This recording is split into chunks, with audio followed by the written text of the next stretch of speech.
Welcome to Yerba Talks.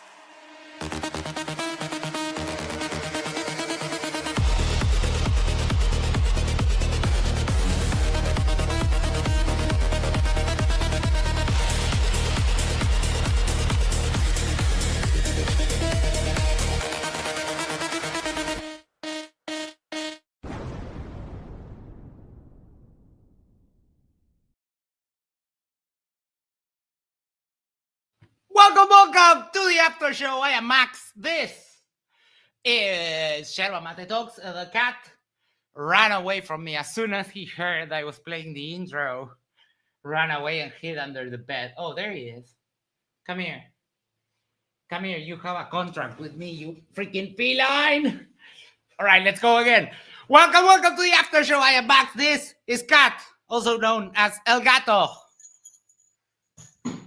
And it's a wrap. We had DebateCon Saturday and Sunday. Some very interesting debates, some less interesting, but it was good overall. And we managed to also be able to watch them, even though we had to pay, but I do get it. And it was affordable. It was $15. And you get like a full month's membership.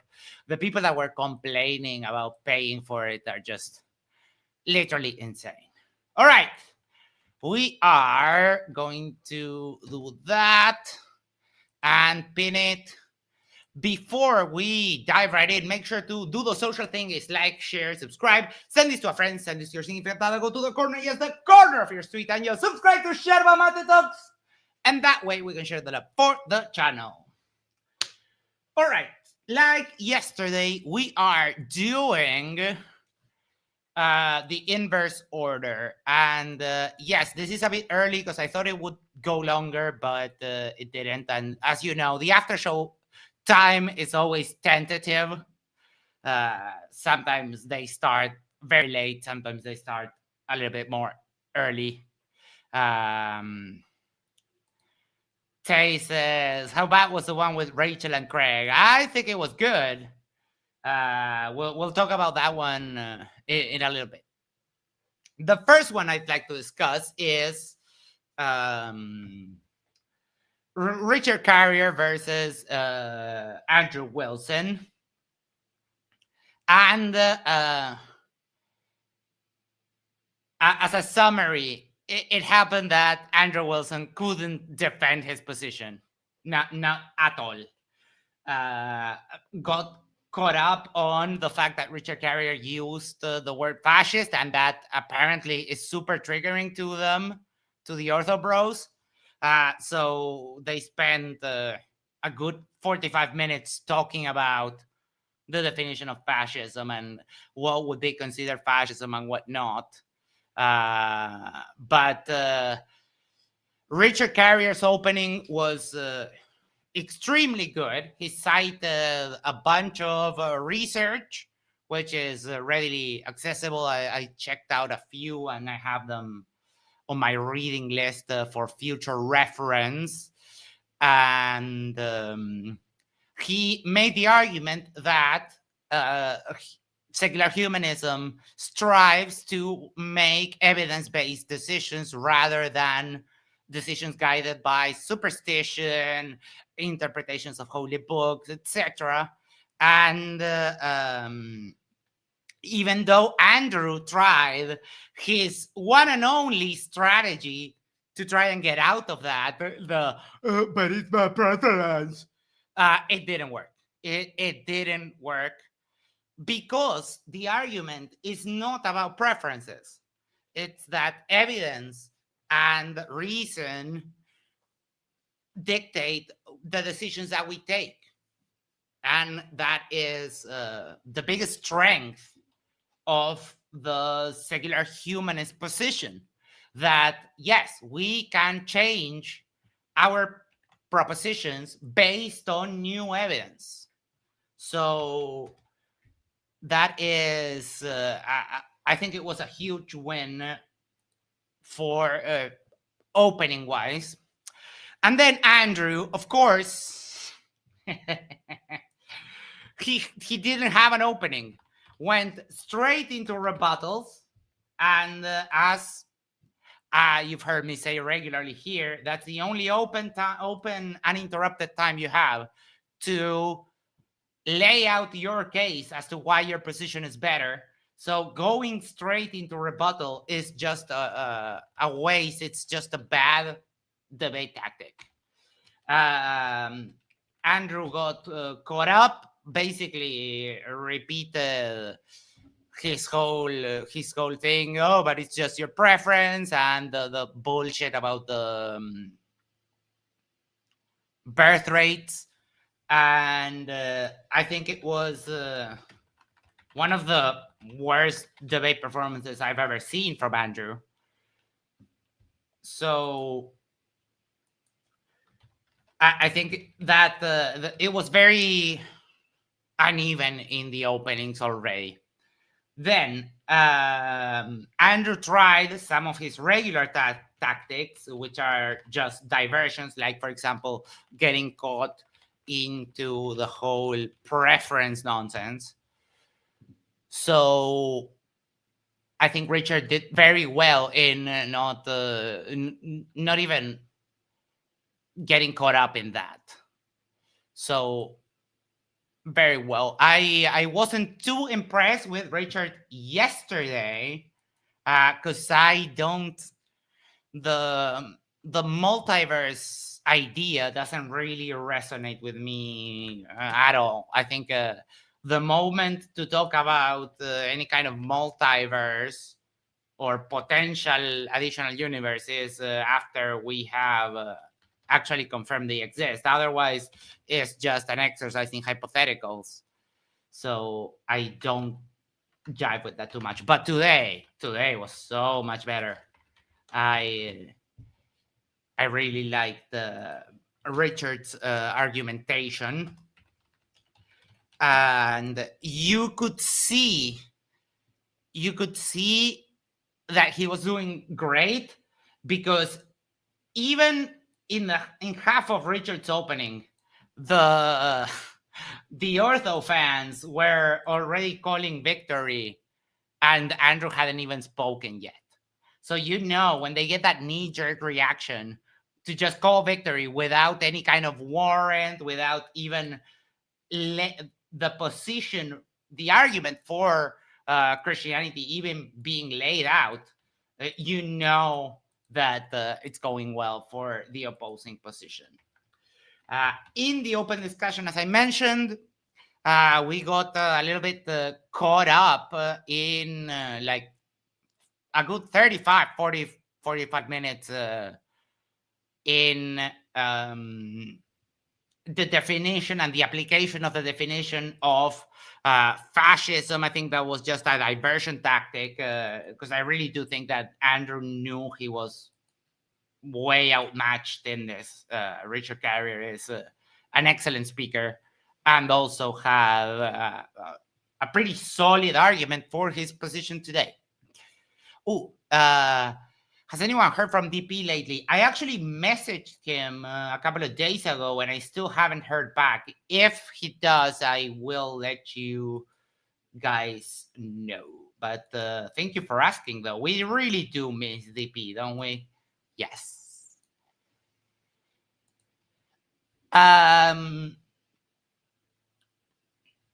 Then they kind of touched upon what would happen if Christians came to power, also within the framing of fascism. But I think Richard Carrier showed, with historical arguments and with some sprinkles of other arguments, how in America today, letting Christian nationalism rise to power would be a bad thing. And I think he showed that case very clearly. Obviously, Andrew fans will not think like that, but it's mostly because they're just cheering. They're just cheering for their guy. And, well, I might be accused of that too, But honestly, I think that Richard Carrier's argument today was way better. Way better. He laid out his position, discussed it, defended it, and Andrew didn't. Just went on the attack like he usually does. But that even if you successfully complete that strategy of attacking the opposing position, if you didn't defend your position, then you didn't really win, at least to my eyes. Let me check. Let me check if Isa is around. I don't see him online. Nope. I'll message him. He said he went back home because he had to work. On a side note, that doofus that came here and crashed out in one of the most epic crash outs we've ever had said he might drop by today. So hold on to your hats. I hope he does. I had so much fun. But in his head, because he's a kind of a very filthy liar, in his head, he won that exchange. Poor guy.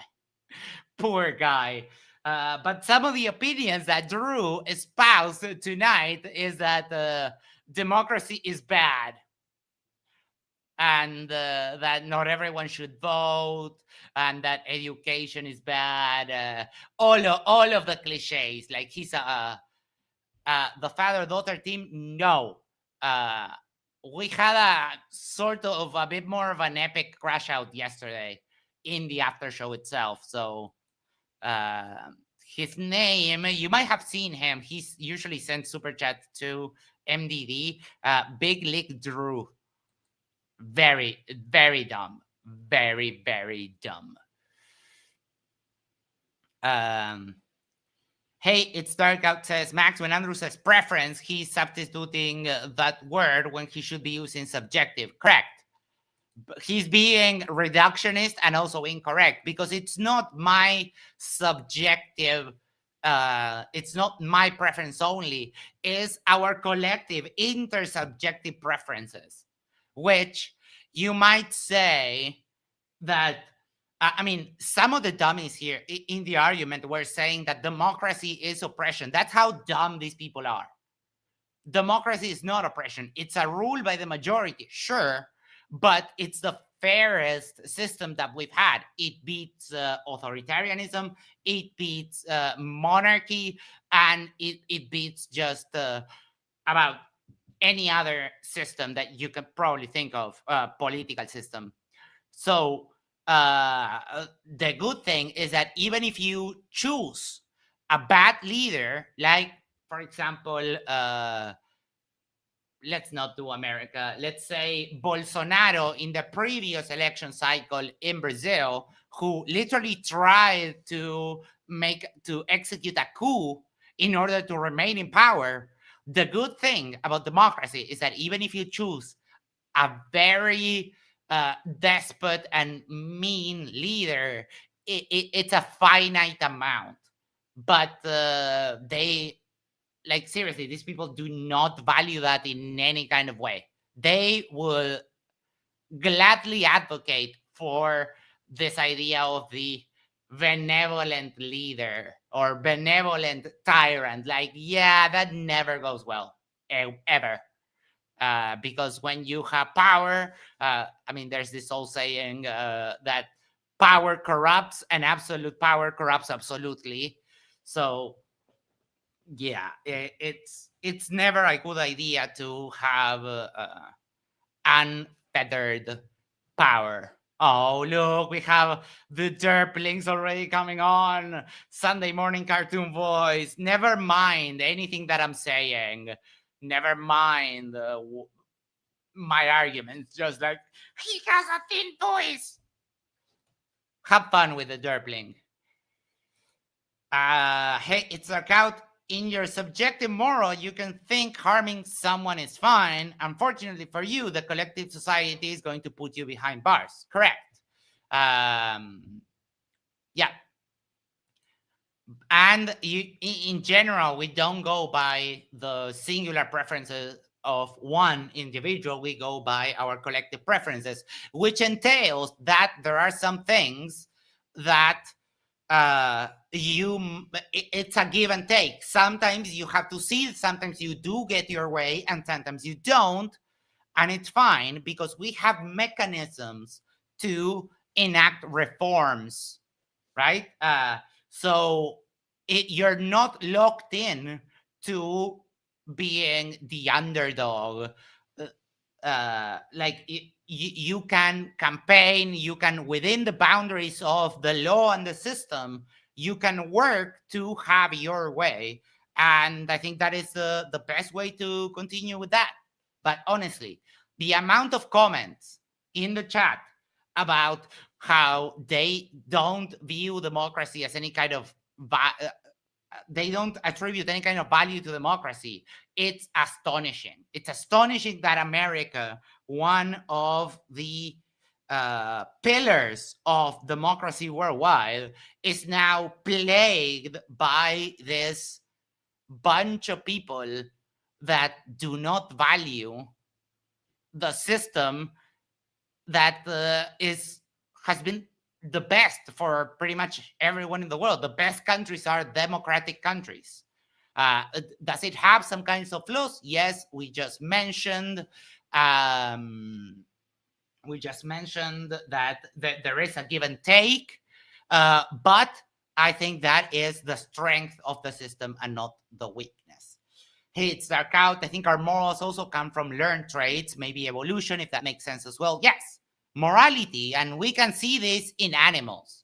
We can see this in animals. A moral society of apes is more likely to thrive, and even apes will shun other apes that, for example, steal food or that kind of a thing. So we do see moral values as an emergent property of evolution, which leads to the continuation of the species.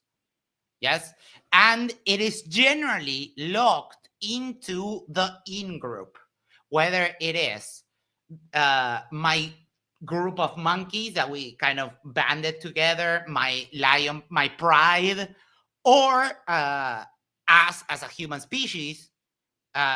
We have the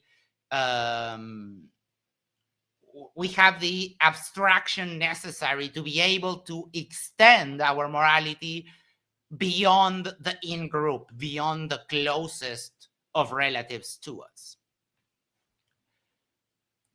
Oh, you came in, you crashed out, and now you're leaving. That's not fun. I mean, there's a link right there. You could come in. But, I mean, we all know that your balls are made of pussy.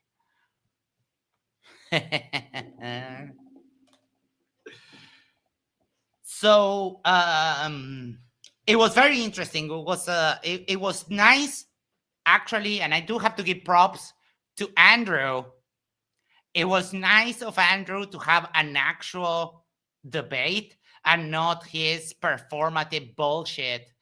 But it kind of makes clear that he's so used to debating OnlyFans models that he really can't hold a conversation with someone with actual clear articulable ideas. So I think it was a slam dunk for Dr. Carrier. And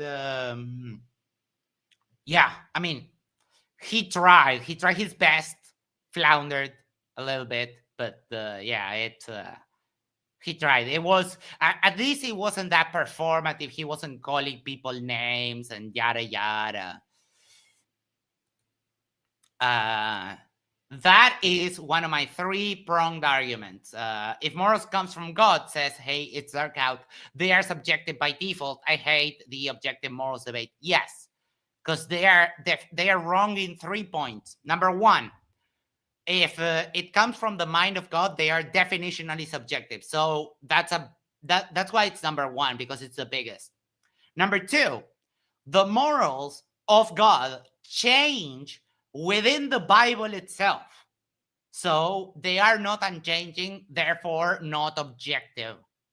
And number three is the other layer is that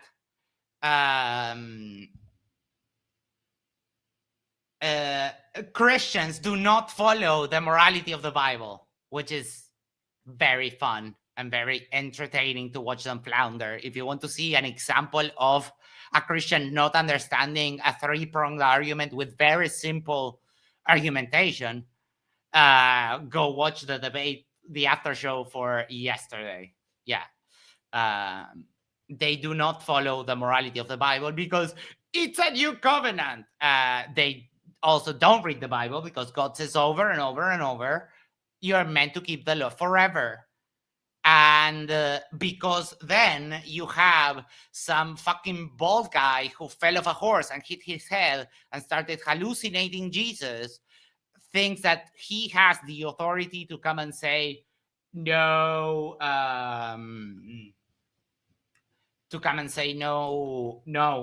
we can do away with the law. And who the fuck is Paul to undermine God and Jesus? So that's what I was trying to ask the dumbass yesterday. And he knew that he was so cooked that he couldn't even answer the question. I asked him, why would you go with Paul rather than God or Jesus? And I asked him a why question, and oh my, another derpling. Have you ever been touched by a woman? Your voice is very creepy. Motherfucker, you could add up you and your fucking dad, and I've had more pussy than both of you together. Sad. That's your voice. It shows that you have less than nothing. Oh, and let me remind you, this dummy, that one, this one, is a flat earther. Motherfucker, you can't even figure out the shape of the earth.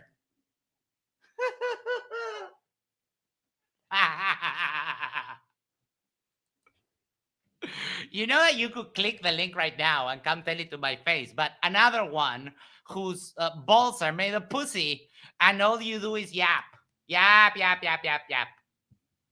So, good job. You just showed your true colors. What was I saying? I forgot. Apparently, Isa will be coming in shortly. What was I saying? Oh, so this guy yesterday, he couldn't figure out how to answer.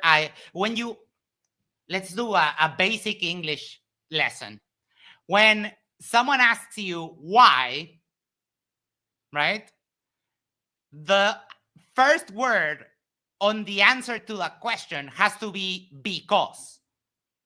And I don't know if maybe it's because the American education system is fucked up, or because these people are just like naturally dumb. But you answer a why question with because that's you need to give a reason. That's what the why question asks. The same way that if someone asks you a yes or no question, there's only three options. You can answer yes, no, or you can reject the terms of the question because it wouldn't be like a true dichotomy, right? Those are the only three possibilities. But when someone asks you why, the only possible answer is because, and the reason why that you hold, like the reason, which is the answer to the question. So that's basically it. Oh yeah, we have Dark Sith Lord Isa. How you doing? I'm doing good. I'm not the legendary hero today. I'm the Sith Lord, huh? I like the red hoodie. That's fire. Thank you. I appreciate it. I finished my summary. We're doing back to front. So I finished my summary of the Carrier Wilson debate. Why don't you give us some thoughts on that? I don't know. I think Andrew Wilson is a pretty. This is just my opinion. I know why he gets on whatever. He's a powerful rhetorician. Whether you agree with what he's saying or not, he knows how to deconstruct arguments. Even, I'm going to be very frank with you. I love Richard Carrier. He's kind of boring. And I don't think he has charisma or charm. And it's hard. He sounds like a professor that you would go to class and listen to lectures to. You know what I mean? That's the kind of vibe that I get when I'm listening to him. And if you like that's cool. But like that doesn't really work very well in a debate environment. Like especially if you're the kind of debates. Like I listened when I was there. They said Andrew Wilson's thing is called verbal combat. That's his goal. He wants to do combat, right? And I think he does that well. I think he's very good at that. And sorry, my microwave. But I think he was able. My problem. So I like secular humanism. I appreciate it. I don't think it's very easy to philosophically defend when you go and you deal with things like what Andrew Wilson brings up. How do you deal with things like when, people have different values in society? We're not going to all agree. And it sounds a lot like very privileged people in ivory towers who are saying, oh, I believe in goodness for all. But like when you actually put the pedal to the metal, it's a lot more complex. It's a lot more nuanced. And I think Andrew successfully kind of exposed that particular perspective. It's very hard to just be rainbows and kumbaya in reality of world politics, because the truth is, in democracy, the majority wins. So if the majority says, hey, I don't want this thing, that's what's going to happen. If they say they want something, that's what's going to happen. And I feel Richard really didn't have a defense against that. And like the question answer really exposes that. It's like, he's like, well, I believe what's good for society. I'm like, yeah, because you're kind of from your own space. Like people do have different value. Like you were born in a certain space where you're like, I think this is good. Other people may not think what you think is good. How do you, as a society, not like just, live sitting at a table where you're all getting along and you're in an echo chamber and everything just happens exactly the way you want it. How do you do that in a whole society where you have conflicting views and conflicting values? Yeah. To me, that's a very easy answer. You legislate to allow the things that are like, let's take abortion, for example. If you legislate and allow abortion, if your values go against it, they're not mandatory. You don't have to get one. Like you don't want to consume prostitution. Just don't go consort with prostitutes. You legislate to mitigate damages, but if the people that are not in agreement with that, they can also have their way. What I'm saying is what Andrew said is, what happens if the majority agree that abortion should be banned and agree that prostitution should be banned? What do you do then? Do you use violence against that, or do you just have to accept it and go with that? Because we live in democracies where if the will of the people is to ban these things, what do you do? But I think we are diametrically opposed on the result of that debate in particular. But I think Richard Carrier's argument, the response to that particular thing is like, yeah, I would just go away. And Andrew was like, "Oh, to be." I think it's a perfect answer. You go to someplace else that shares your values, because ideally in a democracy, those things can come and go. So if let's say Christian nationalism wins the next election and they go harder down that route, you can go away and come back to vote in the next election cycle. Andrew Wilson was trying to goad Richard into a violent rhetoric in that case, and I think it was perfect of him not to take the bait. He only excused violence if as a defense mechanism, if you're coming to, just kill all the atheists, for example. I don't think that's an answer, though. That's not a sufficient answer to me. I'm like, when we look at geopolitics, just saying, hey, I don't like this, I'm just going to go to another country. That's not actually engaging this situation. Because the thing is, things do occur. What about if all nations decided to do that? If we all decided we're just going to do things that we don't agree with, what happens then? It becomes complex. It becomes muddled. And I think Richard Carrier just said, well, I'm just taking an individualistic micro escape from this situation. I'm like, that's fine, but it doesn't actually engage macro politics and macro geopolitics where these complex things do occur. What happens if someone like Adolf Hitler gets elected into office? What do? I mean, he democratically got in, so... Right, but then what are the processes? Basil Problems for $5 says, he's a lunatic Christian nationalist and he's obsessed with breathing. Isn't that his appeal to fans? Yeah, he's inflammatory and he says stuff and people let him get away with with insulting people. And if you insult him, oh, my stars, like, oh! So to me, I don't really care about his character. I'm not interested about who he is as a person. So Basil, I'm sorry. I'm interested in what his arguments are. So he made an argument, and I don't think Richard made a sufficient counter argument to it. He just said, "I'm going to leave." I'm like, yeah, that's not answering the question. That's like an escape and a deflection. It doesn't actually engage what happens when you deal with very difficult. So I did a master's degree in international peace and conflict resolution. Our world is very crappy. Our history is very crappy. Their solutions are not easy. They're not just snap your finger and rainbows and butterflies just appear. Or I could just run away and just say, I'm going to escape and everything's going to be fine. It's painful, it's difficult, and it's hard. So I'm not saying I agree with his politics. What I'm saying is he brought up a powerful question, and I don't think Richard answered it. So that's my kind of position on it. So right. I just have one question there. Do you have a personal answer regarding that, Isa, or are you just like, I think he's right in the sense that I wouldn't know what to do either in that case? So my answer would be that it's very difficult. It's a difficult question.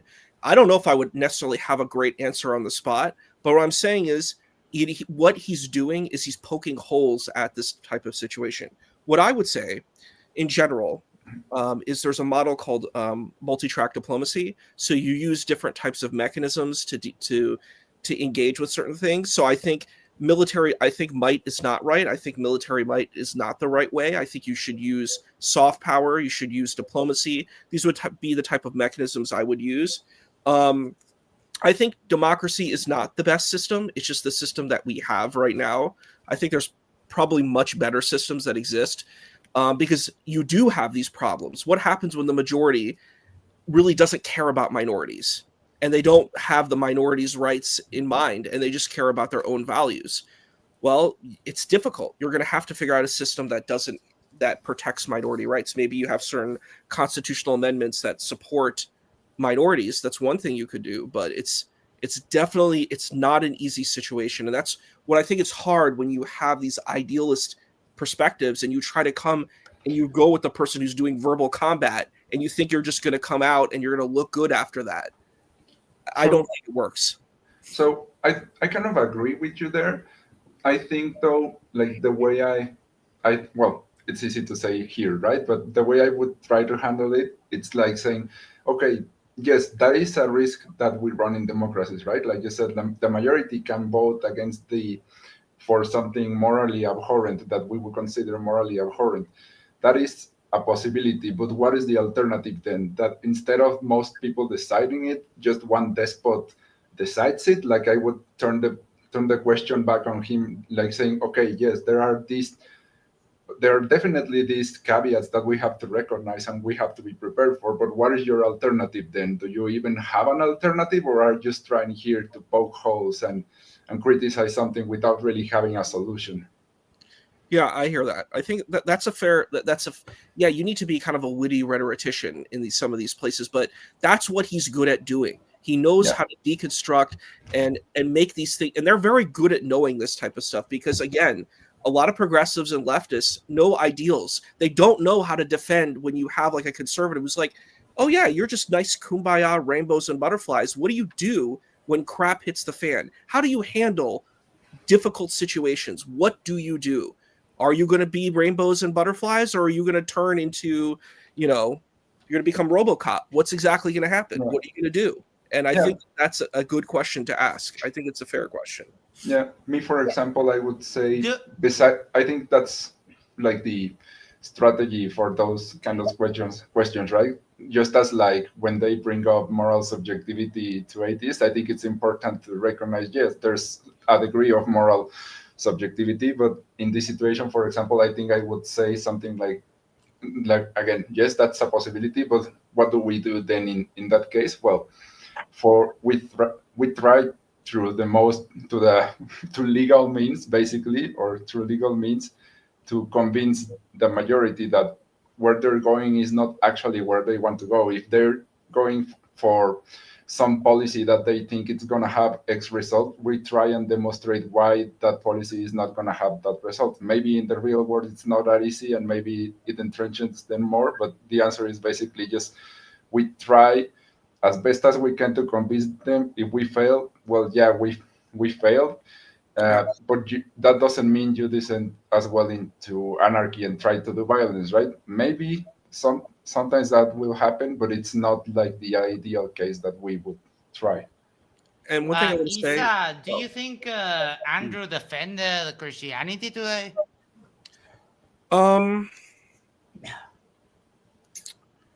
I mean, I don't think that is ever what these folks are into.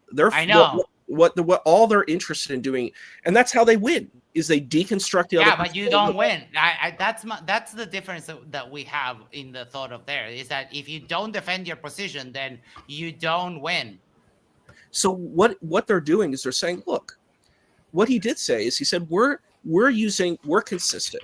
What he argued was we are consistent in our means. We're going to use the means of the government to get what we want. But they're not. I'm just saying that's the argument he made. Whether that's true in practice, I'm just saying that's the argument he made. I'm just taking what he said at face value, not what actually happens. What he said is we are using the powers to be to get the things that we want. We don't want abortion, so we're going to use political means to destroy abortion. We're going to make sure that no one can get it. We're going to fight for, marriage, what we believe is marriage, between a man and a woman, quote unquote. That's the type of ideals. He said that's what we're doing. What happens when you don't get what you want? What are you going to do? And I'm like, that's a tough situation. He said for him, basically what he is complying, he's saying, I'm going to endure what things I don't like, but I'm going to use the system to get what I do want. But so what's he going to do though if other people get in charge and then things start turning around? Is he going to turn to violence? Yeah. Yeah, that's exactly what you have. He supports that. So like that's what Richard Carrier should have asked him. What would be your solution for that? Because he doesn't have a solution except for we will force people to do what we want them to do. And I'm sorry, but Americans have shown time and time again, forcing us to do stuff we don't want to do doesn't go well for the people who try to force us. We've resisted that, and we will resist it for a long time. And like you was talking about democracy, Isa, but we don't have a straight democracy. I mean, like our Constitution is supposed to be set up to protect rights of people so that the mob rule doesn't take control. And, there's been a whole lot of bending and breaking of all of those traditions and rules. And we need to get all of those people who went along with that out of the government. They need to be gone. They don't need to ever be allowed back in. They need to be either traitors to our Constitution. They should be evicted from the government. They should be. And I mean, there's 330 million people in this country. And how many Christian nationalists are there? Probably quite a few. Isa, a very small. The Constitution axiomatically defines right that cannot just be taken away. They'd have to amend the Constitution, for which there is a process. Sure. And that's what he's saying. Yeah, that's exactly what he's saying. He doesn't think Wilson won. But I mean, but did Richard Carrier win? Yeah. Like, do you think he actually won? What argument did he make that won? What did he say that won? I didn't hear any arguments that he made that were strong, that had any, like, when I felt his whole argument collapsed when Andrew kind of poked holes in the situation. What did he do? But that's the thing. I don't think Andrew poked any holes. He tried his regular nonsense of the birth rates, tried his regular nonsense of the preferences, and all of that failed. And was he correct? See, like what I've noticed with Andrew a few times when he debated Mark Reed, he just flat out lied about some of that stuff, like some of that data and just stuff that like terms, definitions on and stuff. He just lied. I mean, like, and so if you just like let him just ramble all of that stuff out that is not even true, it's you gotta like double check his data. I think we're having. One thing I wanted to say about Richard Carrier, if it's just one thing I want to add, is he just kept saying the data says. This is not data. Data is a neutral ground. We as the arbiters of the data make the data say something. So I don't think him just saying, well, I follow what the data says, is really going to get us anywhere. And when that question was asked, look at this space where these people, I guess you call it SA, in this kind of small village and everybody's happy with it. He's like, no, my moral standard is superior to that standard of those people in that village. Well, he's lying about his moral standard.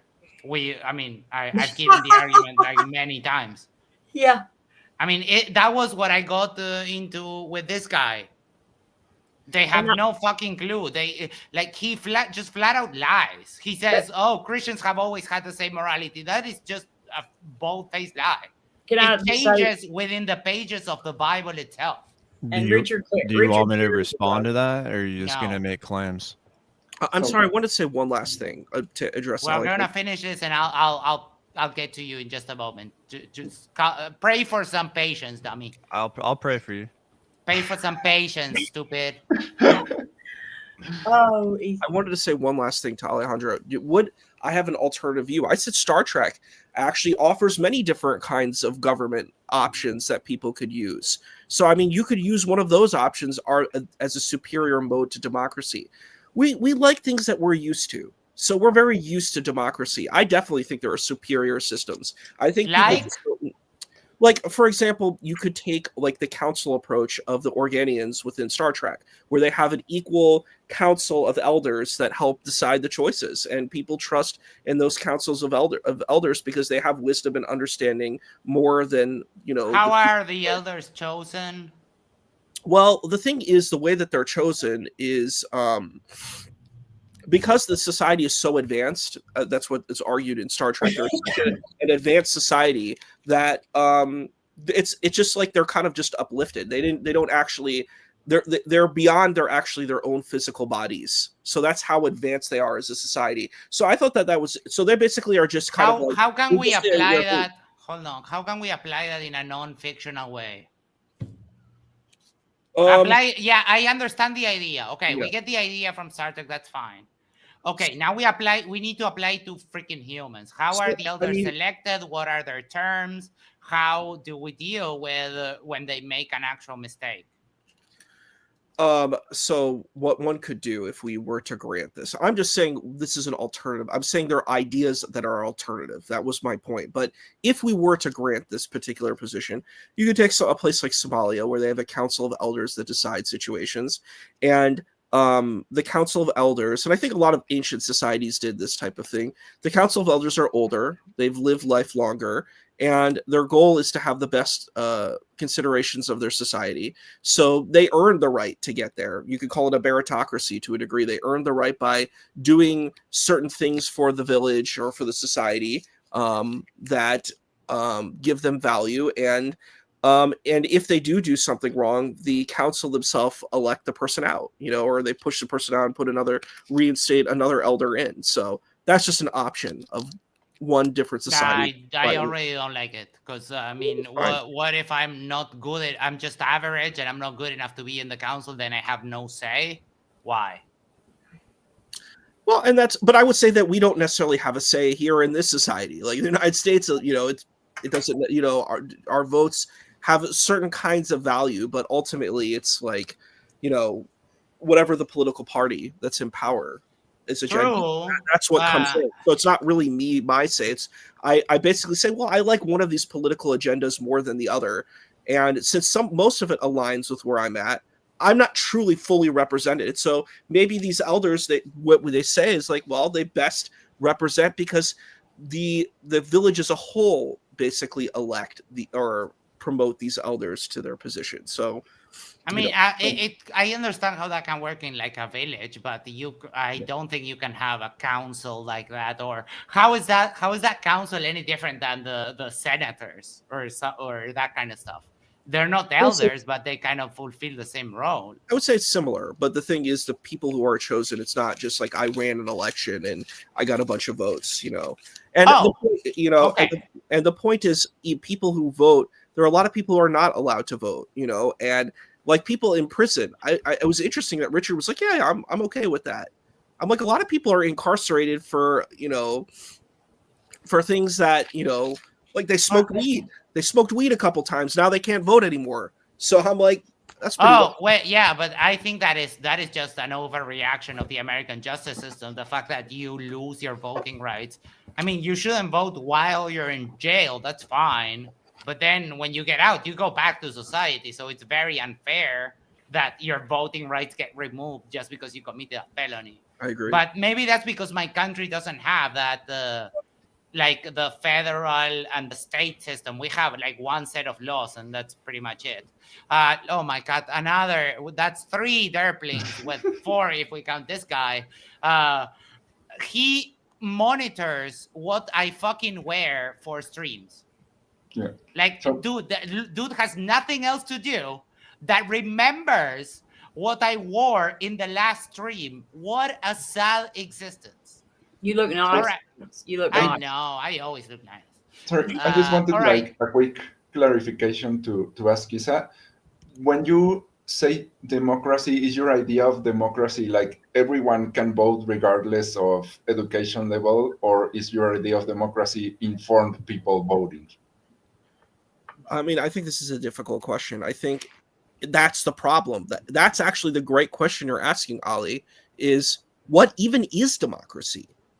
Who gets to vote? I think that's a very valid question. I'm not taking a position of what democracy is. I think it's murky, and I think it's hard, and that's why I don't think it's the best. My position is not the best system. It's just the system that we're using because, maybe it's very difficult to create a new system. It has a certain degree of efficiency. But when I hear people in the chat say it is great, I'm like, no, it's just like, it just works.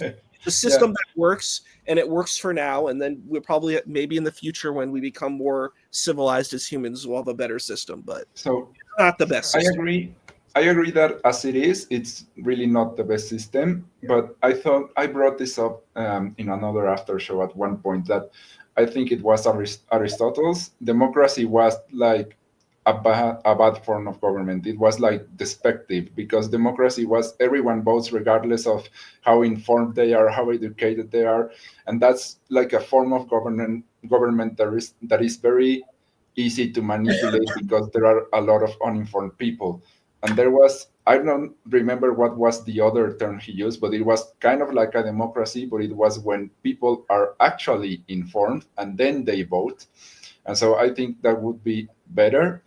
Now you have like this thing of how do you actually filter people that are informed and aren't, right?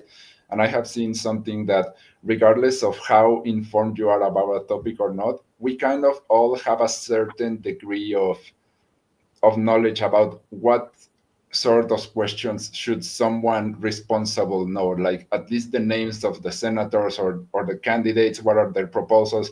We all know that, even if we don't know which proposals they are, we kind of know that you at least should know them before voting for them, right? And so that's sort of like a way to get a test of competency of who can and cannot vote.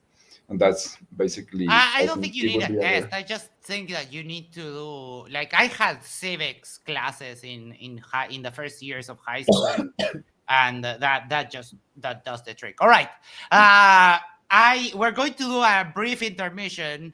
I'm going to finish this dude off, and we'll get back to it. Pause. So the rules are: I'm going to ask you the question again. We're just going to have a 20-minute interaction, and you get 3 chances. If you do not answer the question, you'll get a ding, 3 strikes, and you're out. Are we clear? Who's deciding if what I said is acceptable or not? I do.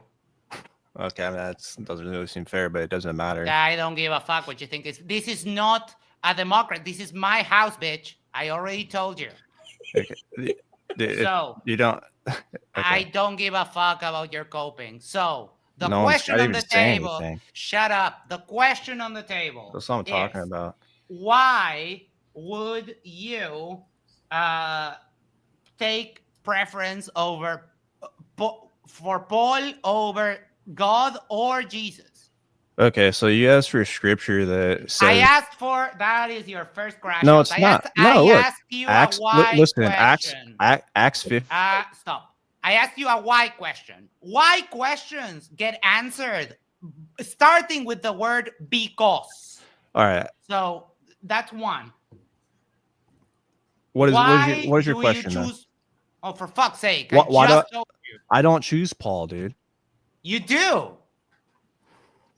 No, I demonstrated it to you yesterday. I showed you the verses, and you came back with, Ephesians. So I need you to justify why Paul over God or Jesus. Start with because.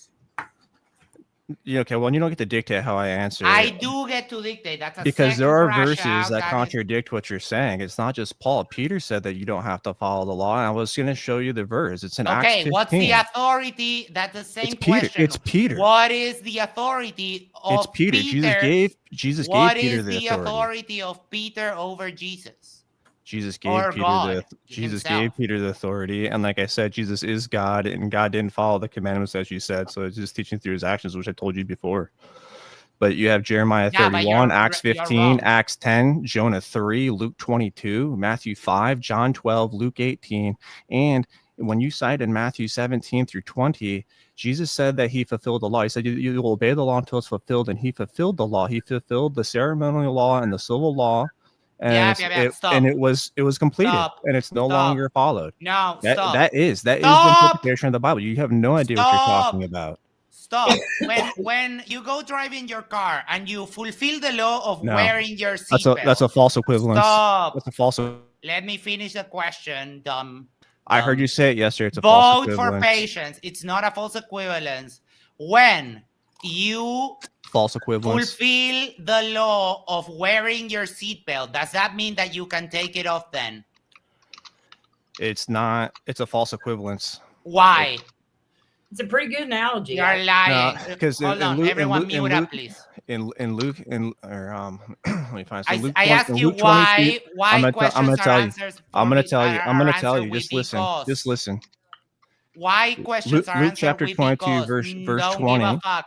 No. He said this cup is a new covenant. I'm not. He said the new covenant is my blood, which is spilled. Shut up. And he fulfilled that when he was on the cross and resurrected. And when he was resurrected. I need you to explain the false equivalency, or you get one more crash out. That's it.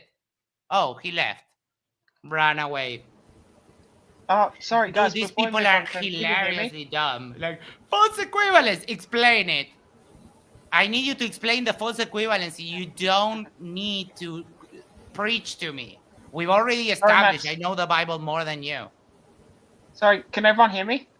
Yes. All right, thank you.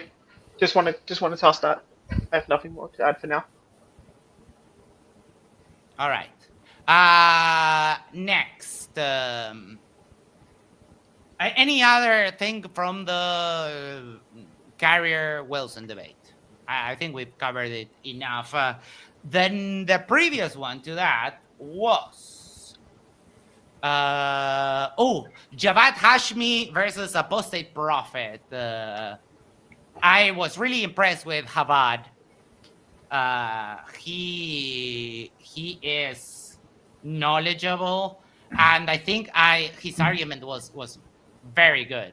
What was the topic? The topic was, is Christianity, which is more, let me actually read the title, just 1 second. Drew is, yes, Max says, you're bad at this. Drew is hilariously bad. I mean, that was almost as bad as when Cocaine Golem joined a few weeks ago. Remember that? Ooh, yeah. That's a good. I like actually, Max. I thought that seatbelt analogy thing was. It's a perfect analogy. It's perfect. I mean, you perfect. I was so impressed with it last night when you threw it out there because it is so. Yeah, it's exactly.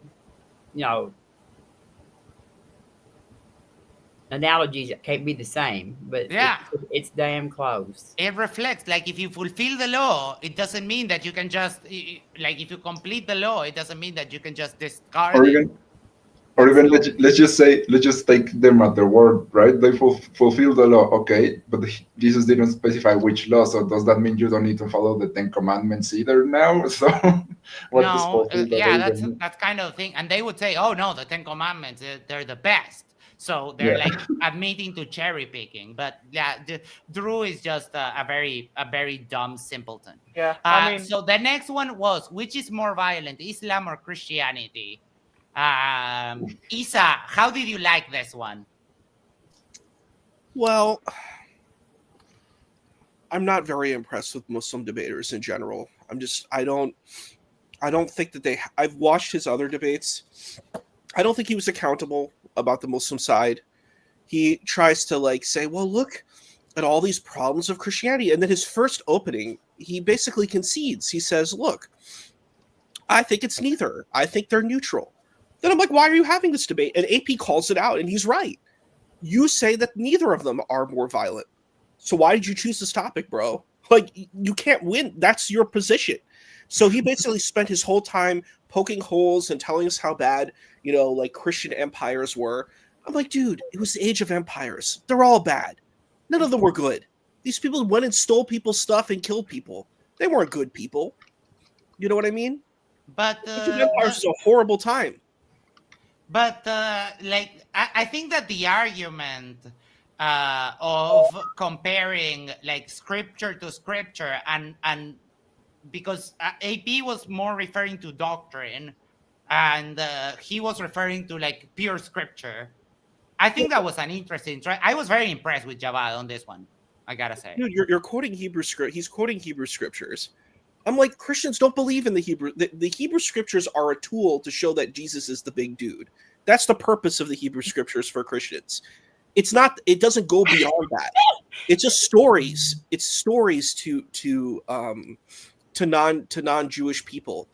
All it is, it says, look at these prophecies that say Jesus is the big man. He's our hero. He's the Captain Planet. That's what it tells us. That's what the point of the Hebrew scriptures are for the Christian. So it's weird and it's in bad faith when non-Christians come and say, look at the Torah. They don't believe in the Torah. They don't even know what the Torah says. I mean, I understand, but this is the exact contention that we have with Drew. That the Bible says that you have to believe the Torah also. There is no excusing of the keeping of the law or understanding that the Torah is part of Christian scripture. Well, guess what? Then Javid's even in more trouble because he has all the violence of the Arab Muslims, plus he has the violence of the Israelites because he has to believe in the Israelites too. He doesn't get to escape that. Muslims are tricksters. These Muslims are tricksters who try to escape their connection to the Torah. They have to believe in the Torah too. That is the creed of Islam. So if you think that the Torah is violent, guess what? That's your book too, bro. So where is Jesus in the I agree. I agree. You're 100% right on that. The problem is that AP, that would have been the rescuer for AP's position, but AP didn't really go with that. So I think that would have been the best counter argument for Javad's position today. I see the counter argument, Max and Isa, is that what they will say, and I've seen them do this, is they can say that they believe in the Torah, and I've seen other Muslim debaters do this, is they say, yes, we believe in the Torah, but we don't like that part because the Torah has been corrupted. So what they'll say is they believe in some earlier version of the Torah, but not this one that has the verse they don't like. That's I'm how aware I've of seen it. that. I'm aware of that, and it's fraudulent thinking. It doesn't. I know work. you're aware. You're very good at No, this. if That's not good. someone tried to play that on me, I'd say, okay, then Islamic dilemma.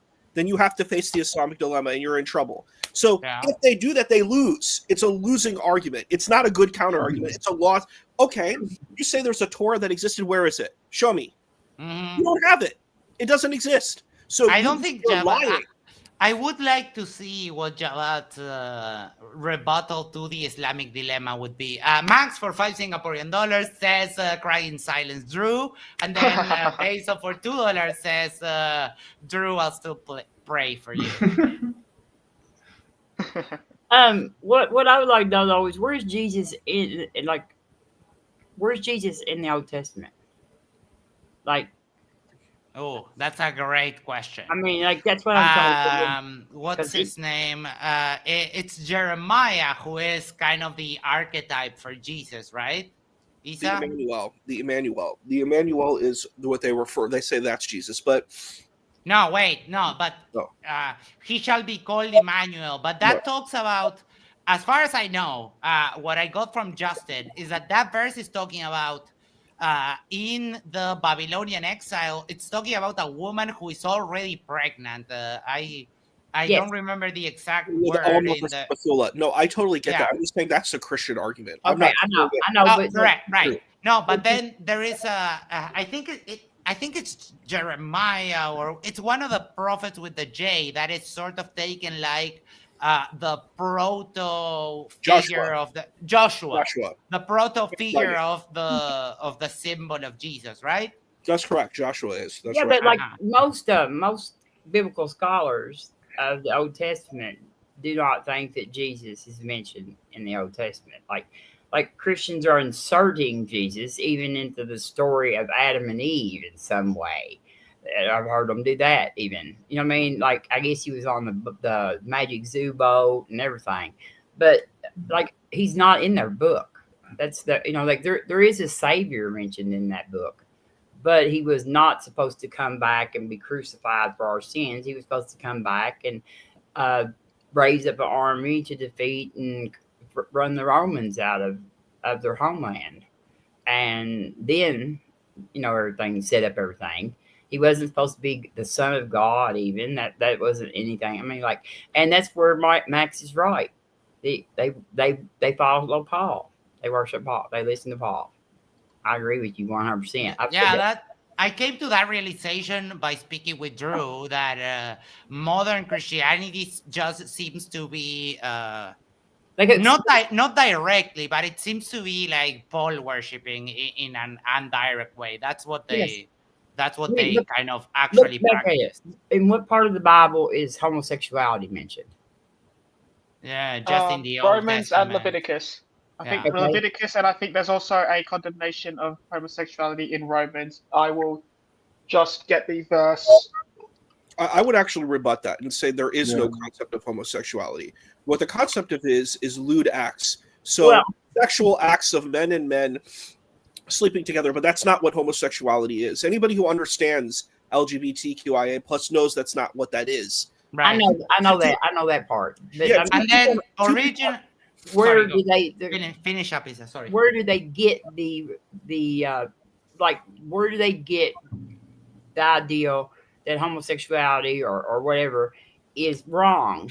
They get it from the Old Testament. They don't get it from the New Testament. Jesus never mentions it in the whole fucking time he's on the stage.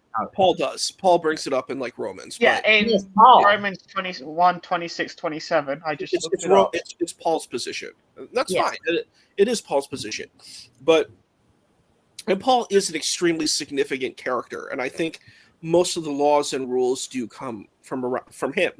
I agree with that. And I would say on the point of what was it? The Hebrew scriptures, it just talks. It's an accusation of doing lewd acts. So male and male lewd acts is the problem.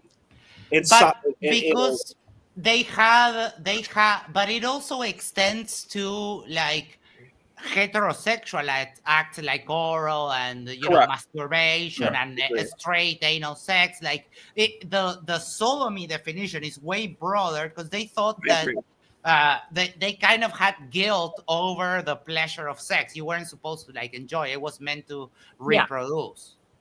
Yeah, hence the cutting off the end of your penis thing. Yeah, I hadn't thought about that. That is an interesting argument to make because it does lower sensibility. Drew is still crashing out. If you guys want the dialogue, to engage in dialogue, you will mute me. What I want you is to answer a fucking question honestly and not give me the runaround. I have very short patience for liars. That's He's the thing. confusing dialogue with being allowed to rant whatever he wants. Yeah, pretty much. And there's something that Java did that I really dislike, and I saw Junior do this too. It's this position of bringing up Palestine. Like there's this obsession with Palestine and Israel. Oh yeah. And I'm like, Java, you never talk about Pakistan. You don't talk about Syria. You don't talk about Congo. You don't talk about Somalia. You don't talk about Sudan. But somehow the greatest injustice of all humankind is Israel. I'm like, do you know how many people die in Syria? How many people are murdered? 51,000, like a year. No one talks about that. And that makes me very upset because I'm like, this is, I don't know how I can't say it's not anti-Jewish. You're targeting one conflict and you don't target anything else. What about what America did in the Iraq War? How many millions of people were killed? Well, we don't want to give money to America, to help support Israel. And I'm like, guess what? If you believe that Israel's doing genocide, America did genocide, so you shouldn't support America at all. I'm like, if you're go all the way with it. Don't be a grifter. Go all the way with it. If you think what Israel's doing wrong is wrong, then everybody is wrong. Like all of these nations are wrong in what they're doing. Let's be consistent. Or the Mujahideen and the Soviets and there's so many of those kind of conflicts. Al-Qaeda starting as sort of a CIA operation. Like there is a lot, but I get it. It came up like even in the Carrier debate. Carrier also brought up, and it's like, oh fuck, no. I mean, it was like that time. It was like that time David. Yeah, it was like that time when David Wood was arguing with Daniel Hakikicha about which religion betrays Jesus more, and Daniel was like, "So I'd like to take the smoke to talk about Israel and the Jews." And he spent I saw the debate with him and Andrew Wilson, and he spent a whole time of saying Jew, Jew, Jew, and so did all of these Muslim debaters. Like that's their one go-to. They're debating Christianity. They're not debating Judaism. Exactly. That's why I called it out. It's completely off topic and it's completely irrelevant. That you're an anti-Semite. Great, wonderful. It's a current. I mean, Daniel Hakikicha pretty much is. Yeah, Daniel is, but it's the current, kind of like a buzz term. Max for $5 You're still horrible at this, Drew. Keep whining but then go touch some grass. So hold on, let's go back to Javad and AP. So do you think that AP had the stronger argument in regards to which religion is more violent based on the doctrines that are extra scriptural? I think he actually engaged them. I think Javed tried to hide the hadith. He didn't want to engage the hadith. I'm like, Muslims are connected to the hadith, and a lot of the elements of these Muslim communities are connected to the hadith. And he's just like, he kind of just ran away from all the kind of damning things he has to deal with, which I don't like dishonesty, and I don't like lack of accountability. Engage your problems, bro. You have to deal with this, but you're then trying to tell him about extra biblical things. Look, like Robin brought up, Jesus did not bring up war. Jesus is actually anti-war, and I can prove it. In the Garden of Gethsemane, he tells Simon Peter, he who kills by the sword will die by the sword. That is a clear injunction against war. Sorry, I don't care what the church father says. I agree with you, actually, Max. If these people disagree with Jesus, then they are wrong. Yeah. If Paul disagrees with Jesus, Paul is wrong. I am with you on that. Jesus is the hero. Paul is not the hero. The church fathers are not the hero. The hero is Jesus. So if these people can all be on the coattails of Jesus, that's great. They're on the coattails. You know what I mean? I'm very glad that you mentioned that because Drew spent all afternoon saying that you had agreed with him and calling out victory. No, Drew. No, we've been through these conversations many times. We disagree in some things with Isa, but generally in scripture, he is a scholar of script of the Bible and Islam and so on, has been studying religion all his life. So I've nurtured myself a lot, and I've learned so much with him and Dr. J. I've learned so much. So I am a very dangerous person to argue scripture with, because I like it, and even though I don't believe it, I study it. And that's why you lost, Drew, and that's why you will ever lose every time you flounder answers against me. That's just it. I don't think we really disagree, Max. I think the only thing is I do think that some of these conservative debaters do a little bit better than you think that they do. But I think it's just a difference in criteria of how we evaluate. Yeah, you put a little bit more value in the performative aspect. I kind of don't care about that. Yeah. Public opinion. Yeah, but I mean, we know we have a clear difference there. Yeah, I value performance. I value the charisma. I value the persuasive tactics, and I think that he does it. And it's hard, like when boring, bland people who are like professors give lectures. I don't mean to be mean. I'm not usually persuaded them in a debate mode. I need some charisma and I need some charm. You got to have some charisma and charm, and you got to sound like a fifth grader. You got to be like a lawyer. You know, my favorite kind of debate is what is it called? A Few Good Men, where Bacon is debating Tom Cruise in that court. They're both magnificent. They make magnificent openings. The first one, he comes in, he's like, "These are the matters of the law, and these are the facts. They are undisputed." That's the way you say it. You don't go and say there are statistics, there's data. No, you gotta frame it like that. You gotta make it succinct. You gotta make it simple. You can't go in professor mode. You gotta go and be like a fifth grader. You gotta be like talk like you're speaking to a fifth grader. That's the way that you are very successful, because you're talking to everyone. You're not just talking to like erudite, ivory tower, what do they call it? Tweed jacket wearing with the pipe. No, don't be tweed shaming.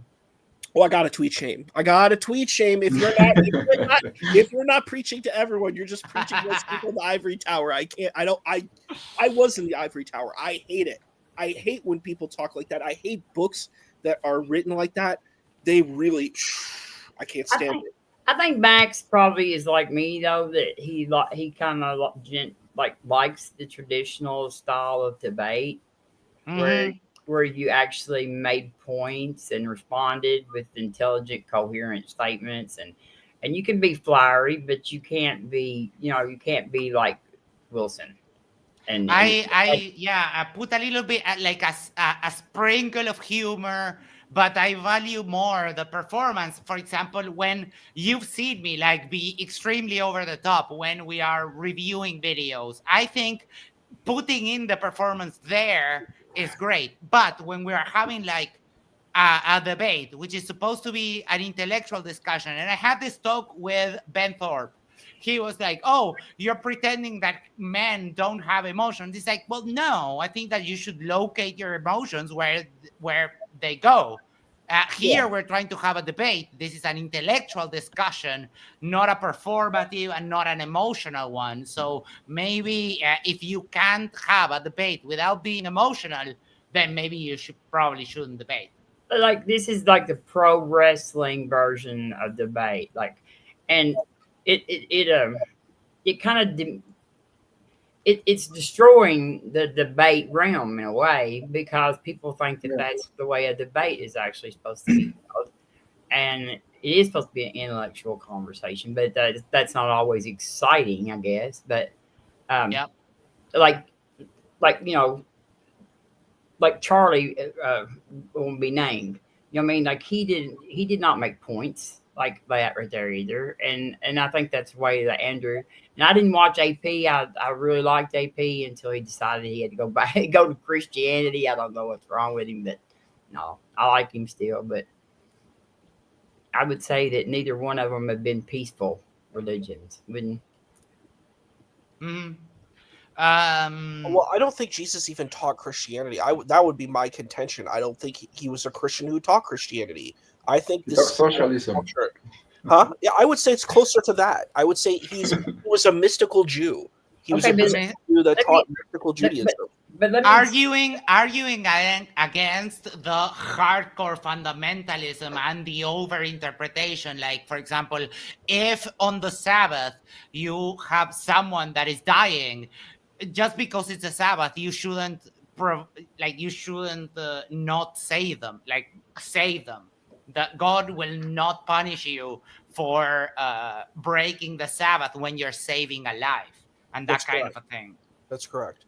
Yeah, I also Christians don't share. That's even- also my view on that. The Christians don't even worship the right Sabbath anyway. They're on the wrong day anyway. Oh, so it's Sol Invictus. But That's this is what Jesus said. Though he's talking about Jesus, though. Like he does kind of talk out both sides of his mouth sometimes. Do not suppose that I've come to bring peace to the earth. I did not come to bring peace, but a sword. For I've come to turn a man against his father, a daughter against her mother, a daughter-in-law against her mother-in-law, and a man's enemies will be members of his own home. But that's Revelation. That's like in the future. No, it's Matthew. Matthew. That's in Matthew 34. Yeah, I have an answer to that. He's a mystic Jew. Matthew 10:34. He's a mystic Jew. If that were the truth, that he wanted to do a violent insurrection, why didn't he? We have precedent that showcases that didn't happen. So obviously what he's saying, it's like some metaphysical, spiritual reality. It's not anything that... his position is not literal. He speaks in parables. So like I think it's unfair to try to take him through an evangelical lens and say, well, he said that that's literally what he means. He doesn't mean that. If you read stuff like Rumi and you read Hafiz and you read like mystical poets, they say a lot of interesting things that if you read on the surface level, you're like, what the heck are these people saying?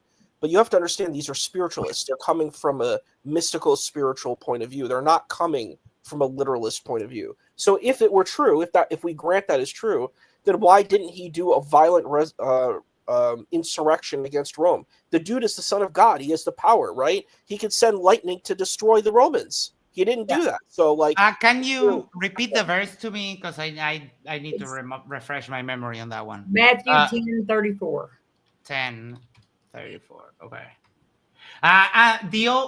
What I'm inclined to think at first glance is that this also talks about the kingdom of heaven. It's not about the kingdom of earth. It says it says earth in my Bible. It does. 34. But you may not have a good version. I've got an NIV, which is not NIV. Okay.